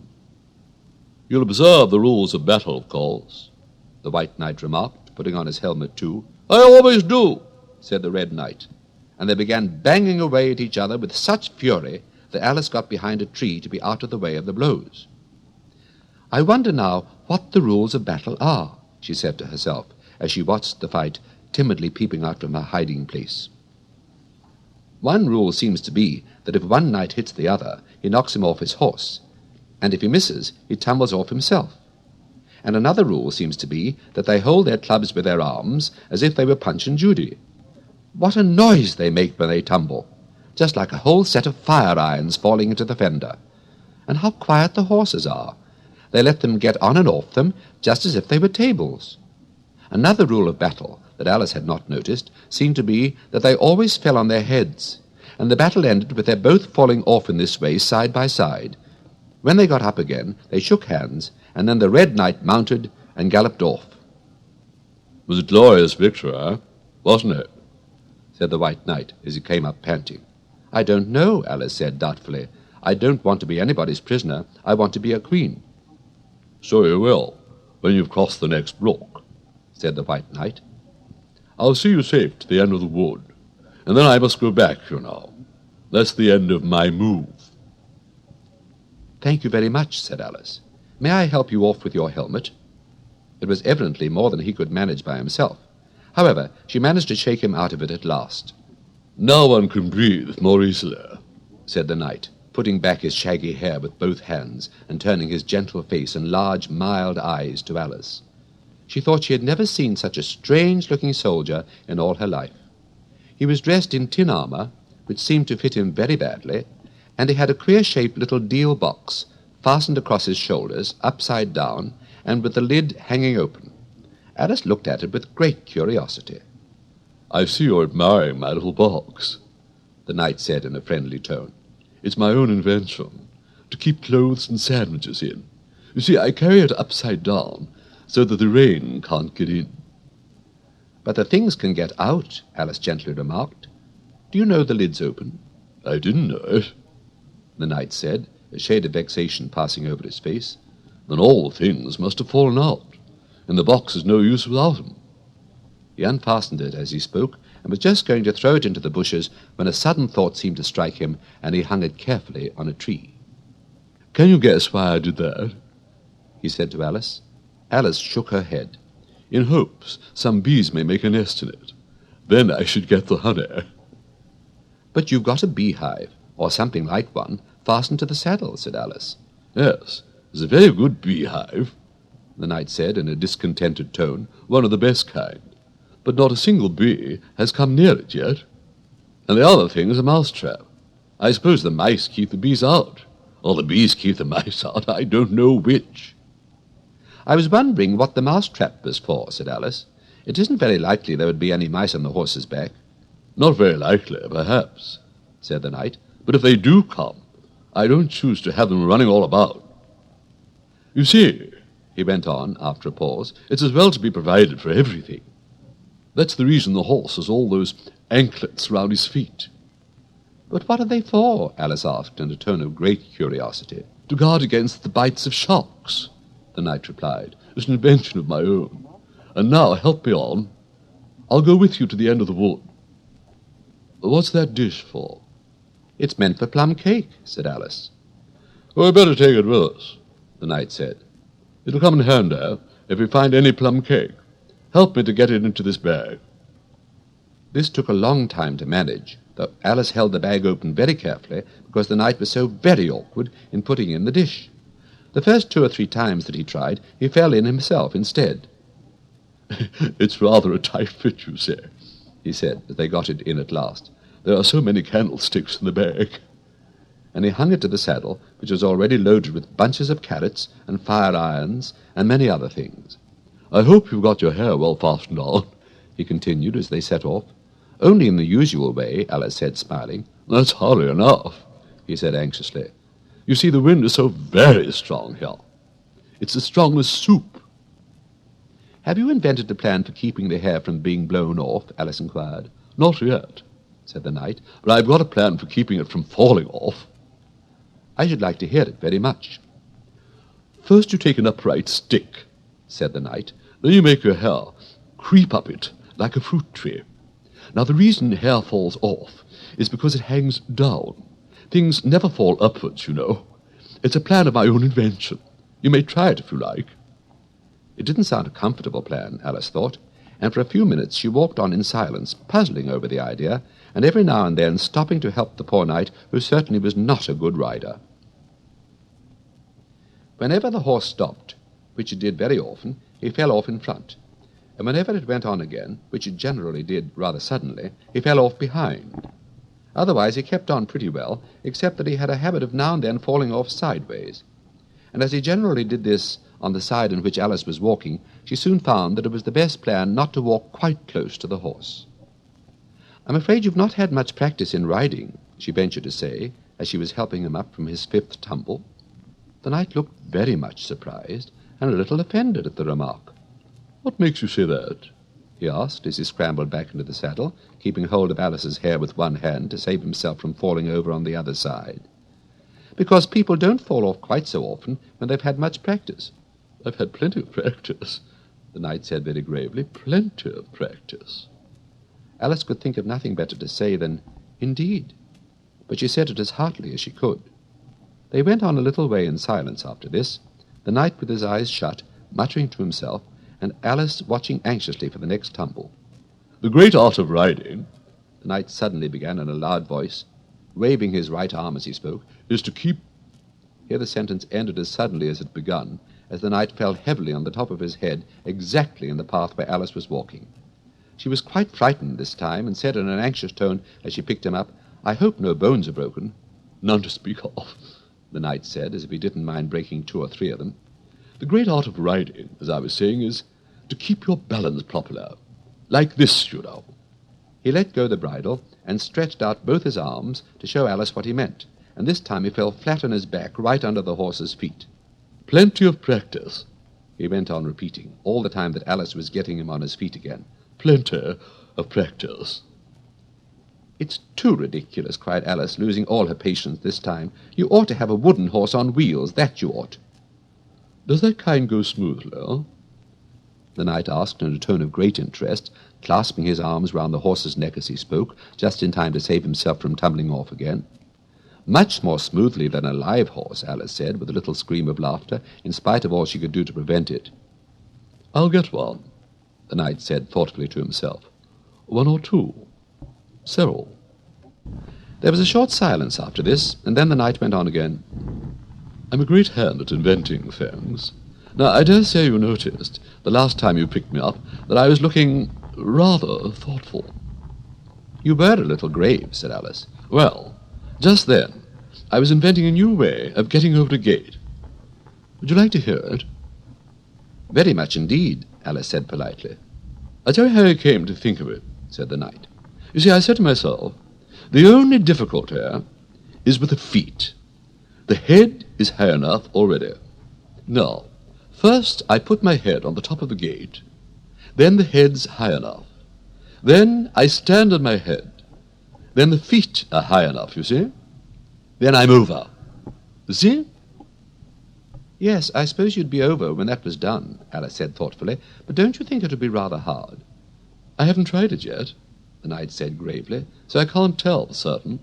But I'm afraid it would be a little hard." He looked so vexed at the idea that Alice changed the subject hastily. "What a curious helmet you've got," she said cheerfully. "Is that your invention too?" The knight looked down proudly at his helmet, which hung from the saddle. "Yes," he said, "but I've invented a better one than that, like a sugar loaf. When I used to wear it, if I fell off the horse, it always touched the ground directly. So I had a very little way to fall, you see. But there was the danger of falling into it, to be sure. That happened to me once, and the worst of it was, before I could get out again, the other white knight came and put it on. He thought it was his own helmet." The knight looked so solemn about it that Alice didn't dare to laugh. "I'm afraid you must have hurt him," she said in a trembling voice, "being on the top of his head." "I had to kick him, of course," the knight said very seriously, "and then he took the helmet off again, but it took hours and hours to get me out. I was as fast as lightning, you know." "But that's a different kind of fastness," Alice projected. The knight shook his head. "It was all kinds of fastness with me, I can assure you," he said. He raised his hands in some excitement as he said this, and instantly rolled out of the saddle and fell headlong into a deep ditch. Alice ran to the side of the ditch to look for him. She was rather startled by the fall, as for some time he had kept on very well, and she was afraid that he really was hurt this time. However, though she could see nothing but the soles of his feet, she was much relieved to hear that he was talking on in his usual tone. "All kinds of fastness," he repeated, "but it was careless of him to put another man's helmet on, with a man in it, too." "How can you go on talking so quietly, head downwards?" Alice asked, as she dragged him out by the feet and laid him in a heap on the bank. The knight looked surprised at the question. "What's it matter where my body happens to be?" he said. "My mind goes on working all the same. In fact, the more head downwards I am, the more I keep inventing new things. Now, the cleverest thing of the sort that I ever did," he went on after a pause, "was inventing a new pudding during the meat course." "In time to have it cooked for the next course," said Alice. "Well, that was quick work, certainly." "Well, not the next course," the knight said in a slow, thoughtful tone. "No, certainly not the next course." "Then it will have to be the next day. I suppose you wouldn't have 2 pudding courses in one dinner." "Well, not the next day," the knight repeated as before. "Not the next day. In fact," he went on, holding his head down and his voice getting lower and lower, "I don't believe that pudding ever was cooked. In fact, I don't believe that pudding ever will be cooked. And yet, it was very clever pudding to invent." "What did you mean it to be made of?" Alice asked, hoping to cheer him up, for the poor knight seemed quite low-spirited about it. "It began with blotting paper," the knight answered with a groan. "That wouldn't be very nice, I'm afraid."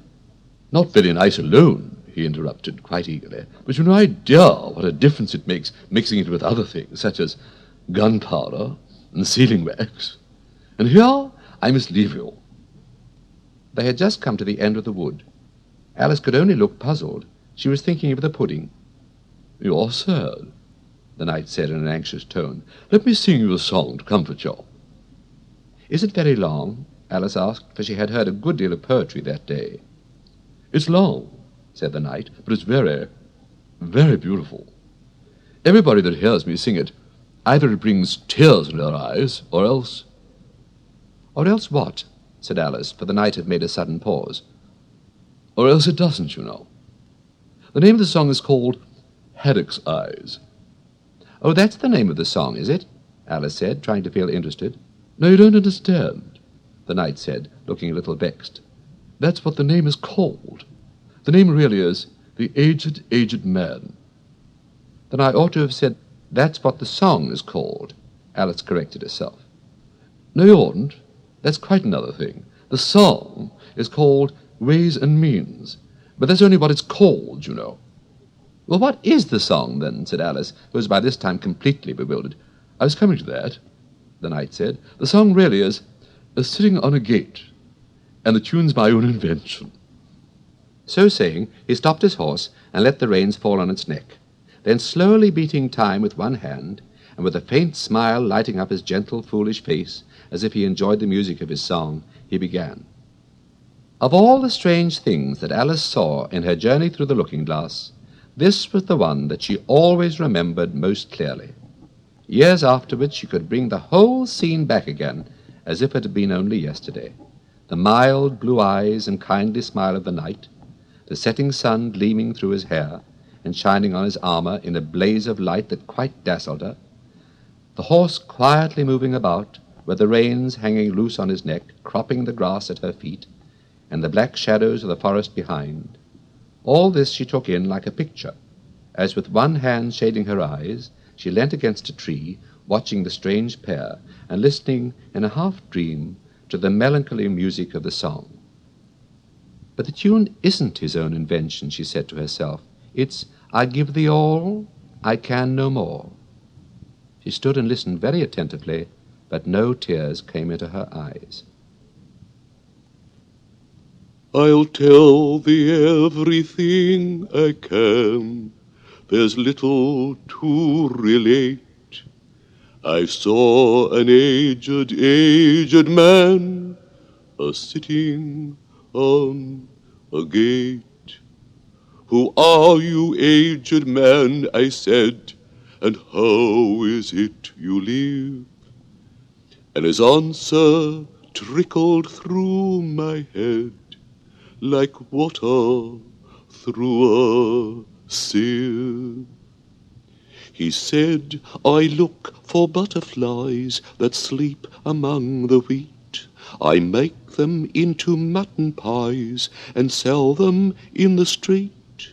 I sell them unto men, he said, who sail on stormy seas. And that's the way I get my bread, a trifle, if you please. But I was thinking of a plan to dye one's whiskers green, and always use so large a fan that they could not be seen. So having no reply to give to what the old man said, I cried, come tell me how you live, and thumped him on the head. His accent's mild took up the tale. He said, I go my ways, and when I find a mountain rill, I set it in a blaze, and thence they make a stuff they call Rowland's Macassar oil. Yet twopence halfpenny is all they give me for my toil. But I was thinking of a way to feed oneself on batter, and so go on from day to day, getting a little fatter. I shook him well from side to side until his face was blue. Come tell me how you live, I cried, and what it is you do. He said, I hunt for Alec's eyes among the heather bright, and work them into waistcoat buttons in the silent night. And these I do not sell for gold or coin of silvery shine, but for a copper halfpenny, and that will purchase 9. I sometimes dig for buttered rolls, or set lime twigs for crabs. I sometimes search the grassy knolls for wheels of handsome cabs. And that's the way, he gave a wink, by which I get my wealth, and very gladly will I drink your honour's noble health. I heard him then, for I had just completed my design to keep the Unabridged from rust by boiling it in wine. I thanked him much for telling me the way he got his wealth, but chiefly for his wish that he might drink my noble health.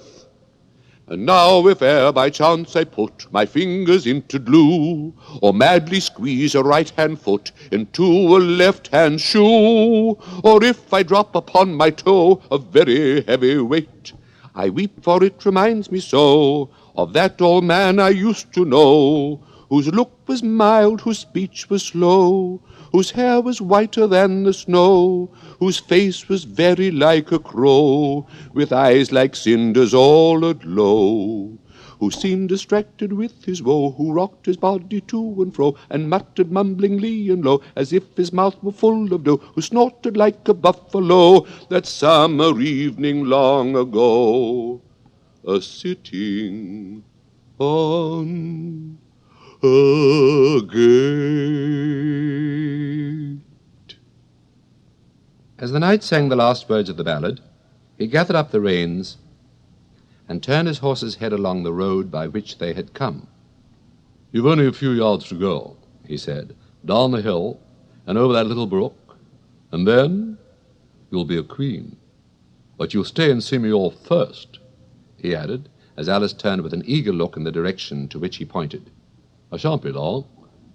You'll wait and wave your handkerchief when I get to that turn in the road. I think it'll encourage me, you see." "Of course I'll wait," said Alice, "and thank you very much for coming so far, and for the song. I liked it very much." "I hope so," the knight said doubtfully, "but you didn't cry as much as I thought you would." So they shook hands, and then the knight rode slowly away into the forest. "It won't take long to see him off, I expect," Alice said to herself as she stood watching him. "There he goes, right on his head as usual. However, he gets on again pretty easily. That comes of having so many things hung around the horse." So she went on talking to herself as she watched the horse walking leisurely along the road, and the knight tumbling off, first on one side and then on the other. After the fourth or fifth tumble, he reached the turn, and then she waved her handkerchief to him and waited till he was out of sight. "I hope it encouraged him," she said, as she turned to run down the hill. "And now for the last brook, and to be a queen. How grand it sounds." A very few steps brought her to the edge of the brook. "The 8th square at last," she cried, as she bounded across and threw herself down to rest on a lawn as soft as moss, with little flower beds dotted about it here and there. "Oh, how glad I am to get here! And what is this on my head?" she exclaimed in a tone of dismay, as she put her hands up to something very heavy that fitted tight all round her head. "But how can it have got there without my knowing it?" she said to herself, as she lifted it off and set it on her lap to make out what it could possibly be. It was a golden crown.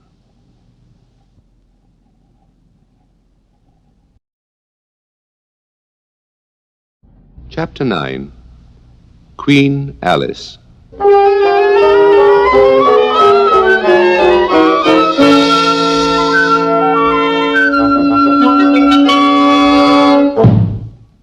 "Well, this is grand," said Alice. "I never expected I should be a queen so soon. And I'll tell you what it is, Your Majesty," she went on in a severe tone. She was always rather fond of scolding herself. "It'll never do for you to be lolling about on the grass like that. Queens have to be dignified, you know." So she got up and walked about, rather stiffly just at first, as she was afraid that the crown might come off. But she comforted herself with the thought that there was nobody to see her. "And if I really am a queen," she said as she sat down again, "I shall be able to manage it quite well in time." Everything was happening so oddly that she didn't feel a bit surprised at finding the Red Queen and the White Queen sitting close to her, one on each side.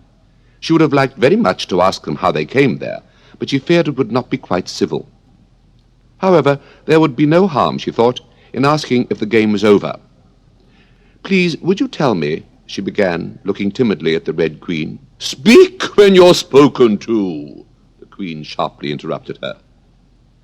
"But if everybody obeyed that rule," said Alice, who was always ready for a little argument, "and if you only spoke when you were spoken to, and the other person always waited for you to begin, you see, nobody would ever say anything, so that—" "Ridiculous!"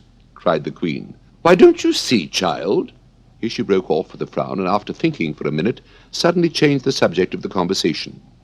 "What do you mean by, if you really are a queen? What right have you to call yourself so? You can't be a queen, you know, till you've passed the proper examination, and the sooner you begin it, the better." "I only asked if," poor Alice pleaded in a piteous tone. The two queens looked at each other, and the Red Queen remarked with a little shudder, "She says she only said if." "But she said a great deal more than that," the White Queen moaned, wringing her hands. "Oh, ever so much more than that." "So you did, you know," the Red Queen said to Alice. "Always speak the truth. Think before you speak, and write it down afterwards." "I'm sure I didn't mean," Alice was beginning, but the Red Queen interrupted her impatiently. "That's just what I complain of. You should have meant. What do you suppose is the use of a child without any meaning? Even a joke should have some meaning, and a child's more important than a joke, I hope. You couldn't deny that, even if you tried with both hands." "I don't deny things with my hands," Alice objected. "Nobody said you did," said the Red Queen. "I said you couldn't if you tried." "She's in that state of mind," said the White Queen, "that she wants to deny something, only she doesn't know what to deny." "A nasty, vicious temper," the Red Queen remarked, and then there was an uncomfortable silence for a minute or two. The Red Queen broke the silence by saying to the White Queen, "I invite you to Alice's dinner party this afternoon." The White Queen smiled feebly and said, "And I invite you." "I didn't know I was to have a party at all," said Alice. "But if there is to be one, I think I ought to invite the guests." "We gave you the opportunity of doing it," the Red Queen remarked, "but I dare say you've not had many lessons in manners yet." "Manners are not taught in lessons," said Alice. "Lessons teach you to do sums and things of that sort." "Can you do addition?" the White Queen asked. "What's 1 and 1 and 1 and 1 and 1 and 1 and 1 and 1 and 1 and 1? "I don't know," said Alice. "I lost count." "She can't do addition," the Red Queen interrupted. "Can you do subtraction? Take 9 from 8. 9 from 8 I can't, you know," Alice replied very readily. "But she can't do subtraction," said the White Queen. "Can you do division? Divide a loaf by a knife. What's the answer to that?" "I suppose," Alice was beginning, but the Red Queen answered for her. "Bread and butter, of course. Try another subtraction sum. Take a bone from a dog. What remains?" Alice considered. "The bone wouldn't remain, of course, if I took it. And the dog wouldn't remain, it would come to bite me. And I'm sure I shouldn't remain." "Then you think nothing would remain?" said the Red Queen. "I think that's the answer." "Wrong, as usual," said the Red Queen. "The dog's temper would remain." "But I don't see how—" "Why, look here," the Red Queen cried. "The dog would lose its temper, wouldn't it?" "Perhaps it would," Alice replied cautiously. "Then if the dog went away, its temper would remain," the Queen exclaimed triumphantly. Alice said as gravely as she could, "They might go different ways." But she couldn't help thinking to herself, "What dreadful nonsense we are talking." "She can't do sums a bit," the Queen said together, with great emphasis. "Can you do sums?" Alice said, turning suddenly to the White Queen, for she didn't like being found fault with so much. The Queen gasped and shut her eyes. "I can do addition," she said, "if you give me time. But I can't do subtraction under any circumstances." "Of course you know your ABC," said the Red Queen. "To be sure I do," said Alice. "So do I," the White Queen whispered. "We'll often say it over together, dear, and I'll tell you a secret. I can read words of one letter. Isn't that grand? However, don't be discouraged. You'll come to it in time." Here the Red Queen began again. "Can you answer useful questions?" she said. "How is bread made?" "I know that," Alice cried eagerly. "You take some flour." "Where do you pick the flour?" the White Queen asked. "In a garden or in the hedges?" "Well, it isn't picked at all," Alice explained. "It's ground." "How many acres of ground?" said the White Queen. "You mustn't leave out so many things." "Fan her head," the Red Queen anxiously interrupted. "She'd be feverish after so much thinking." So they set to work and fanned her with bunches of leaves till she had to beg them to leave off. It blew her hair about so. "She's all right again now," said the Red Queen.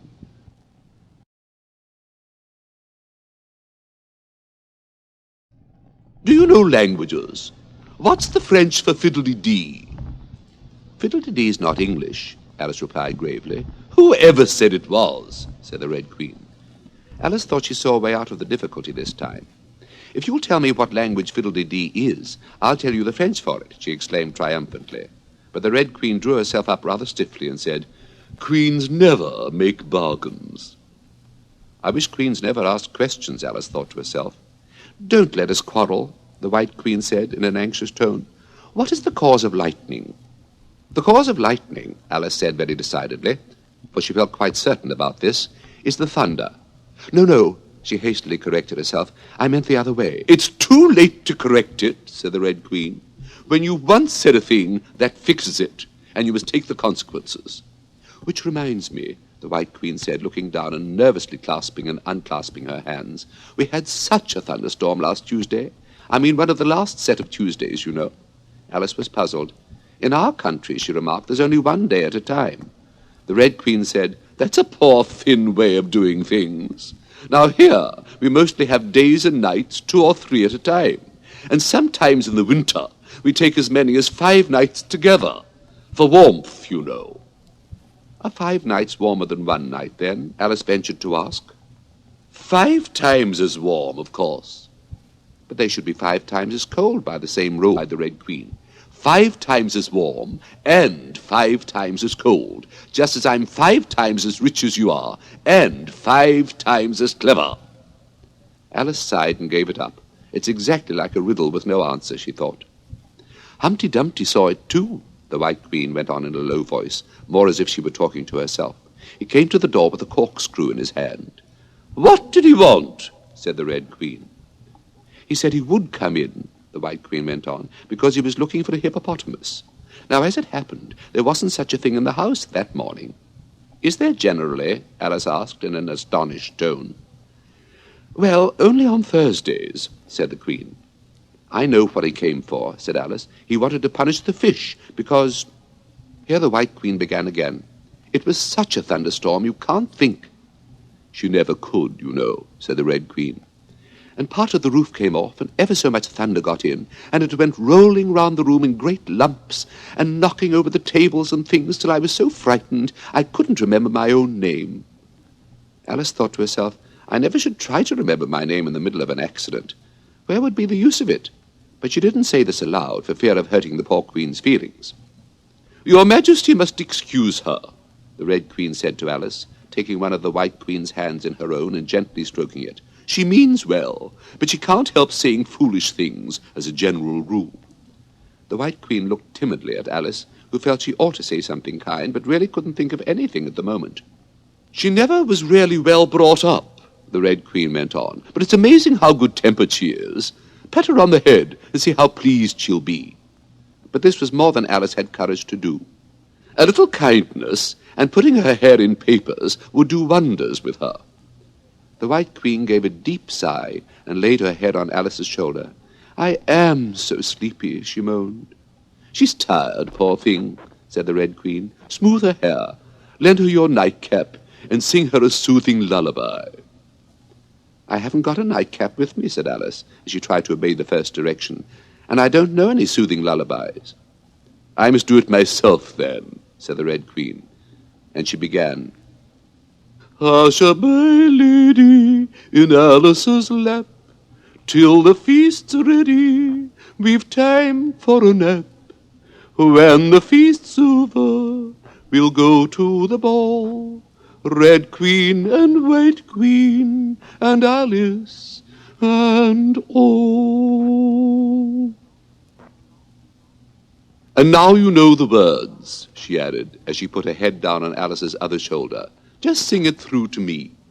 I'm getting sleepy, too." In another moment, both queens were fast asleep and snoring loud. "What am I to do?" exclaimed Alice, looking about in great perplexity, as first one round head and then the other rolled down from her shoulder and lay like a heavy lump in her lap. I don't think it ever happened before that anyone had to take care of 2 queens asleep at once. No, not in all the history of England. It couldn't, you know, because there never was more than 1 queen at a time. "Do wake up, you heavy things," she went on in an impatient tone. But there was no answer but a gentle snoring. The snoring got more distinct every minute and sounded more like a tune. At last she could even make out words, and she listened so eagerly that when the 2 great heads suddenly vanished from her lap, she hardly missed them. She was standing before an arched doorway over which were the words Queen Alice in large letters, and on each side of the arch there was a bell handle. One was marked Visitor's Bell, and the other Servant's Bell. "I'll wait till the song's over," thought Alice, "and then I'll ring the... Which bell must I ring?" she went on, very much puzzled by the names. "I'm not a visitor, and I'm not a servant. There ought to be one marked Queen, you know." Just then the door opened a little way, and a creature with a long beak put its head out for a moment and said, No admittance till the week after next, and shut the door again with a bang. Alice knocked and rang in vain for a long time, but at last a very old frog, who was sitting under a tree, got up and hobbled slowly towards her. He was dressed in bright yellow and had enormous boots on. "What is it now?" the frog said in a deep, hoarse whisper. Alice turned round, ready to find fault with anybody. "Where's the servant whose business it is to answer the door?" she began angrily. "Which door?" said the frog. Alice almost stamped with irritation at the slow drawl in which he spoke. "This door, of course." The frog looked at the door with his large, dull eyes for a minute. Then he went nearer and rubbed it with his thumb, as if he were trying whether the paint would come off. Then he looked at Alice. "To answer the door?" he said. "What's it been asking of?" He was so hoarse that Alice could scarcely hear him. "I don't know what you mean," she said. "I speaks English, doesn't I?" The frog went on. "Or are you deaf? What did it ask you?" "Nothing," said Alice impatiently. "I've been knocking at it." "Shouldn't do that. Shouldn't do that," the frog muttered. "Vexes it, you know." Then he went up and gave the door a kick with one of his great feet. "You let it alone?" he panted out as he hobbled back to his tree. "And it'll let you alone, you know." At this moment the door was flung open, and a shrill voice was heard singing, "To the looking-glass world it was Alice that said, I've a sceptre in hand, I've a crown on my head. Let the looking-glass creatures, whatever they be, come and dine with the Red Queen, the White Queen, and me." Hundreds of voices joined in the chorus. "Then fill up the glasses as quick as you can, and sprinkle the table with buttons and bran. Put cats in the coffee and mice in the tea, and welcome Queen Alice with 30 times 3. Then followed a confused noise of cheering. Times 3 makes 90. I wonder if anyone's counting. In a minute there was silence again, and the same shrill voice sang another verse. "O looking-glass creatures," quoth Alice, "draw near. 'Tis an honour to see me, a favour to hear. 'Tis a privilege high to have dinner and tea, along with the Red Queen, the White Queen, and me." Then came the chorus again. "Then fill up the glasses with treacle and ink, or anything else that is pleasant to drink. Mix sand with the cider and wool with the wine, and welcome Queen Alice with 90 times 9.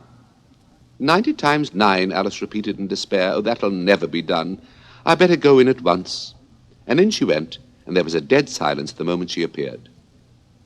Alice glanced nervously along the table as she walked up the large hall, and noticed that there were about 50 guests of all kinds.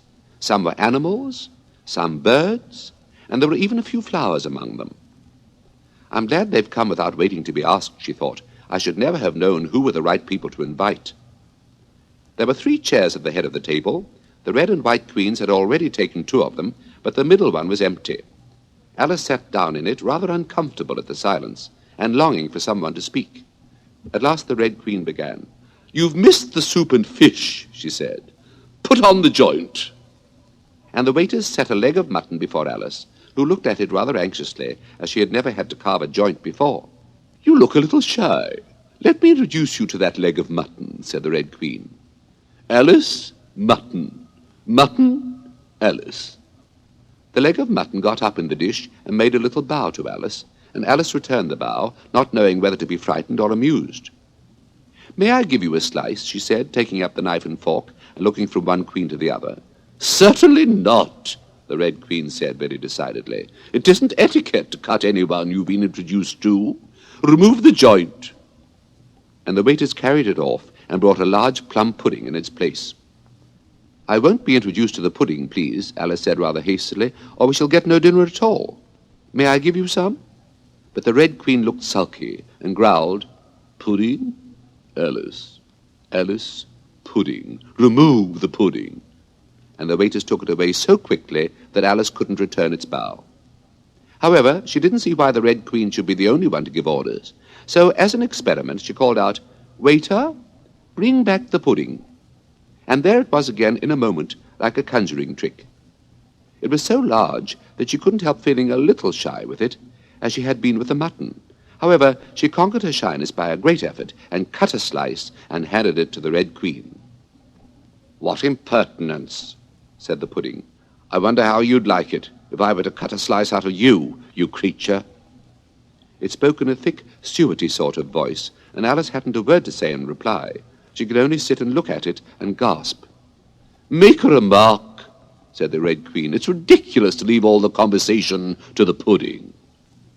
Do you know, I've had such a quantity of poetry repeated to me today, Alice began, a little frightened at finding that the moment she opened her lips there was a dead silence, and all eyes were fixed upon her. And it's a very curious thing, I think. Every poem was about fishes in some way. Do you know why they're so fond of fishes all about here? She spoke to the Red Queen, whose answer was a little wide of the mark. As to fishes, she said, very slowly and solemnly, putting her mouth close to Alice's ear, Her White Majesty knows a lovely riddle, all in poetry, all about fishes. Shall she repeat it? Her Red Majesty's very kind to mention it, the White Queen murmured into Alice's other ear in a voice like the cooing of a pigeon. It would be such a treat. May I? Please do, Alice said very politely. The White Queen laughed with delight and stroked Alice's cheek. Then she began. First the fish must be caught. That is easy. A baby, I think, could have caught it. Next the fish must be bought. That is easy. A penny, I think, would have bought it.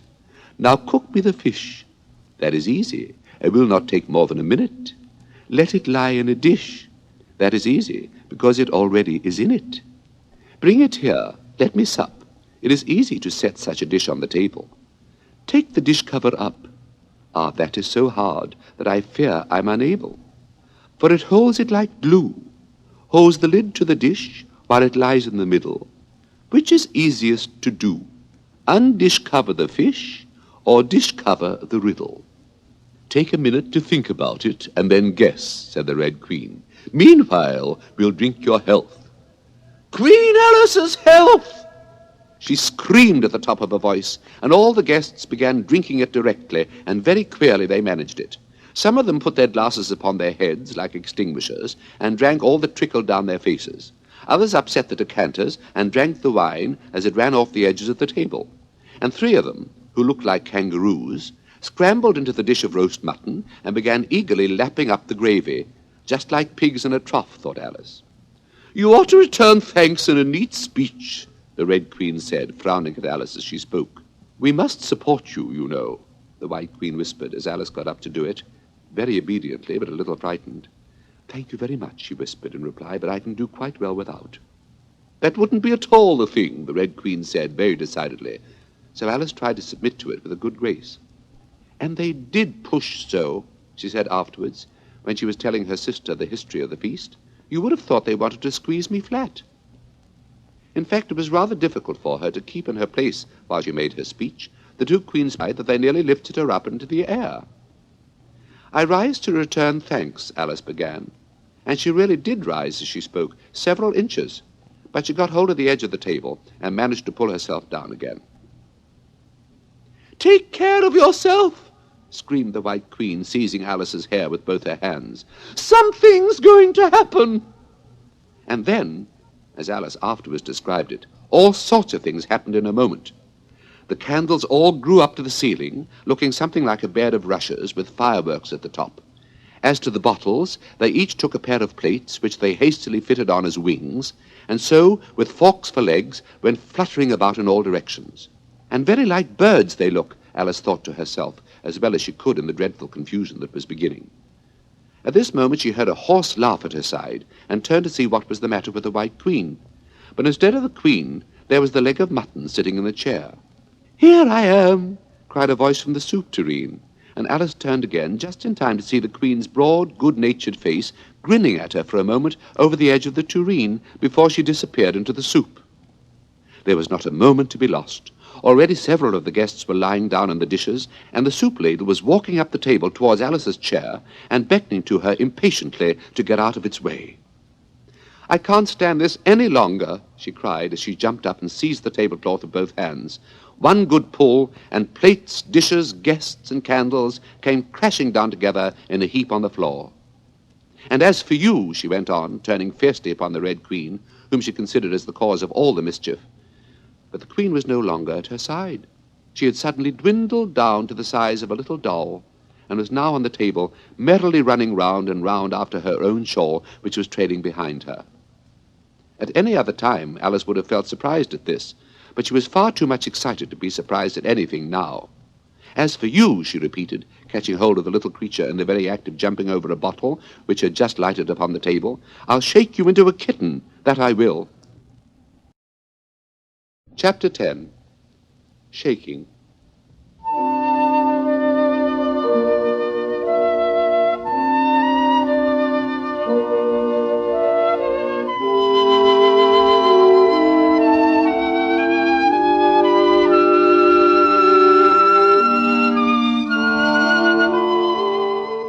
She took her off the table as she spoke and shook her backwards and forwards with all her might. The Red Queen made no resistance whatever, only her face grew very small and her eyes got large and green, and still, as Alice went on shaking her, she kept on growing shorter and fatter and softer and rounder and...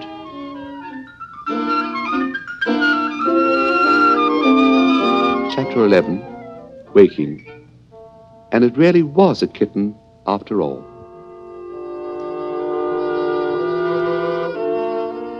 Chapter 12. Which dreamed it? Your Red Majesty shouldn't purr so loud, Alice said, rubbing her eyes and addressing the kitten respectfully, yet with some severity. You woke me out of, oh, such a nice dream, and you've been along with me, Kitty, all through the looking-glass world. Did you know it, dear? It is a very inconvenient habit of kittens, Alice had once made the remark, that whatever you say to them, they always purr. If they would only purr for yes and mew for no, or any rule of that sort, she had said, so that one could keep up a conversation. But how can you talk with a person if they always say the same thing? On this occasion, the kitten only purred, and it was impossible to guess whether it meant yes or no. So Alice hunted among the chessmen on the table till she found the Red Queen. Then she went down on her knees on the hearthrug and put the kitten and the Queen to look at each other. Now, Kitty, she cried, clapping her hands triumphantly, confess that's what you turned into. But it wouldn't look at it, she said, when she was explaining the thing afterwards to her sister. It turned away its head and pretended not to see it. But it looked a little ashamed of itself, so I think it must have been the Red Queen. Sit up a little more stiffly, dear, Alice cried with a merry laugh, and curtsy while you're thinking what to purr. It saves time, remember. And she caught it up and gave it one little kiss, just in honor of its having been a Red Queen. Snowdrop, my pet, she went on, looking over her shoulder at the white kitten, which was still patiently undergoing its toilet. When will Dinah have finished with your White Majesty, I wonder? That must be the reason you were so untidy in my dream. Dinah, do you know that you're scrubbing a White Queen? Really, it's most disrespectful of you. And what did Dinah turn to, I wonder? She prattled on, as she settled comfortably down with one elbow on the rug and her chin in her hand to watch the kittens. Tell me, Dinah, did you turn to Humpty Dumpty? I think you did. However, you'd better not mention it to your friends just yet, for I'm not sure. By the way, Kitty, if only you'd been really with me in my dream, there was one thing you would have enjoyed. I had such a quantity of poetry said to me, all about fishes. Tomorrow morning you shall have a real treat. All the time you're eating your breakfast, I'll repeat The Walrus and the Carpenter to you, and then you can make believe it's oysters, dear. Now, Kitty, let's consider who it was that dreamed it all. This is a serious question, my dear, and you should not go on licking your paw like that, as if Dinah hadn't washed you this morning. You see, Kitty, it must have been either me or the Red King. He was part of my dream, of course, but then I was part of his dream, too. Was it the Red King, Kitty? You were his wife, my dear, so you ought to know. Oh, Kitty, do help to settle it. I'm sure your paw can wait. But the provoking kitten only began on the other paw and pretended it hadn't heard the question. Which do you think it was? The end.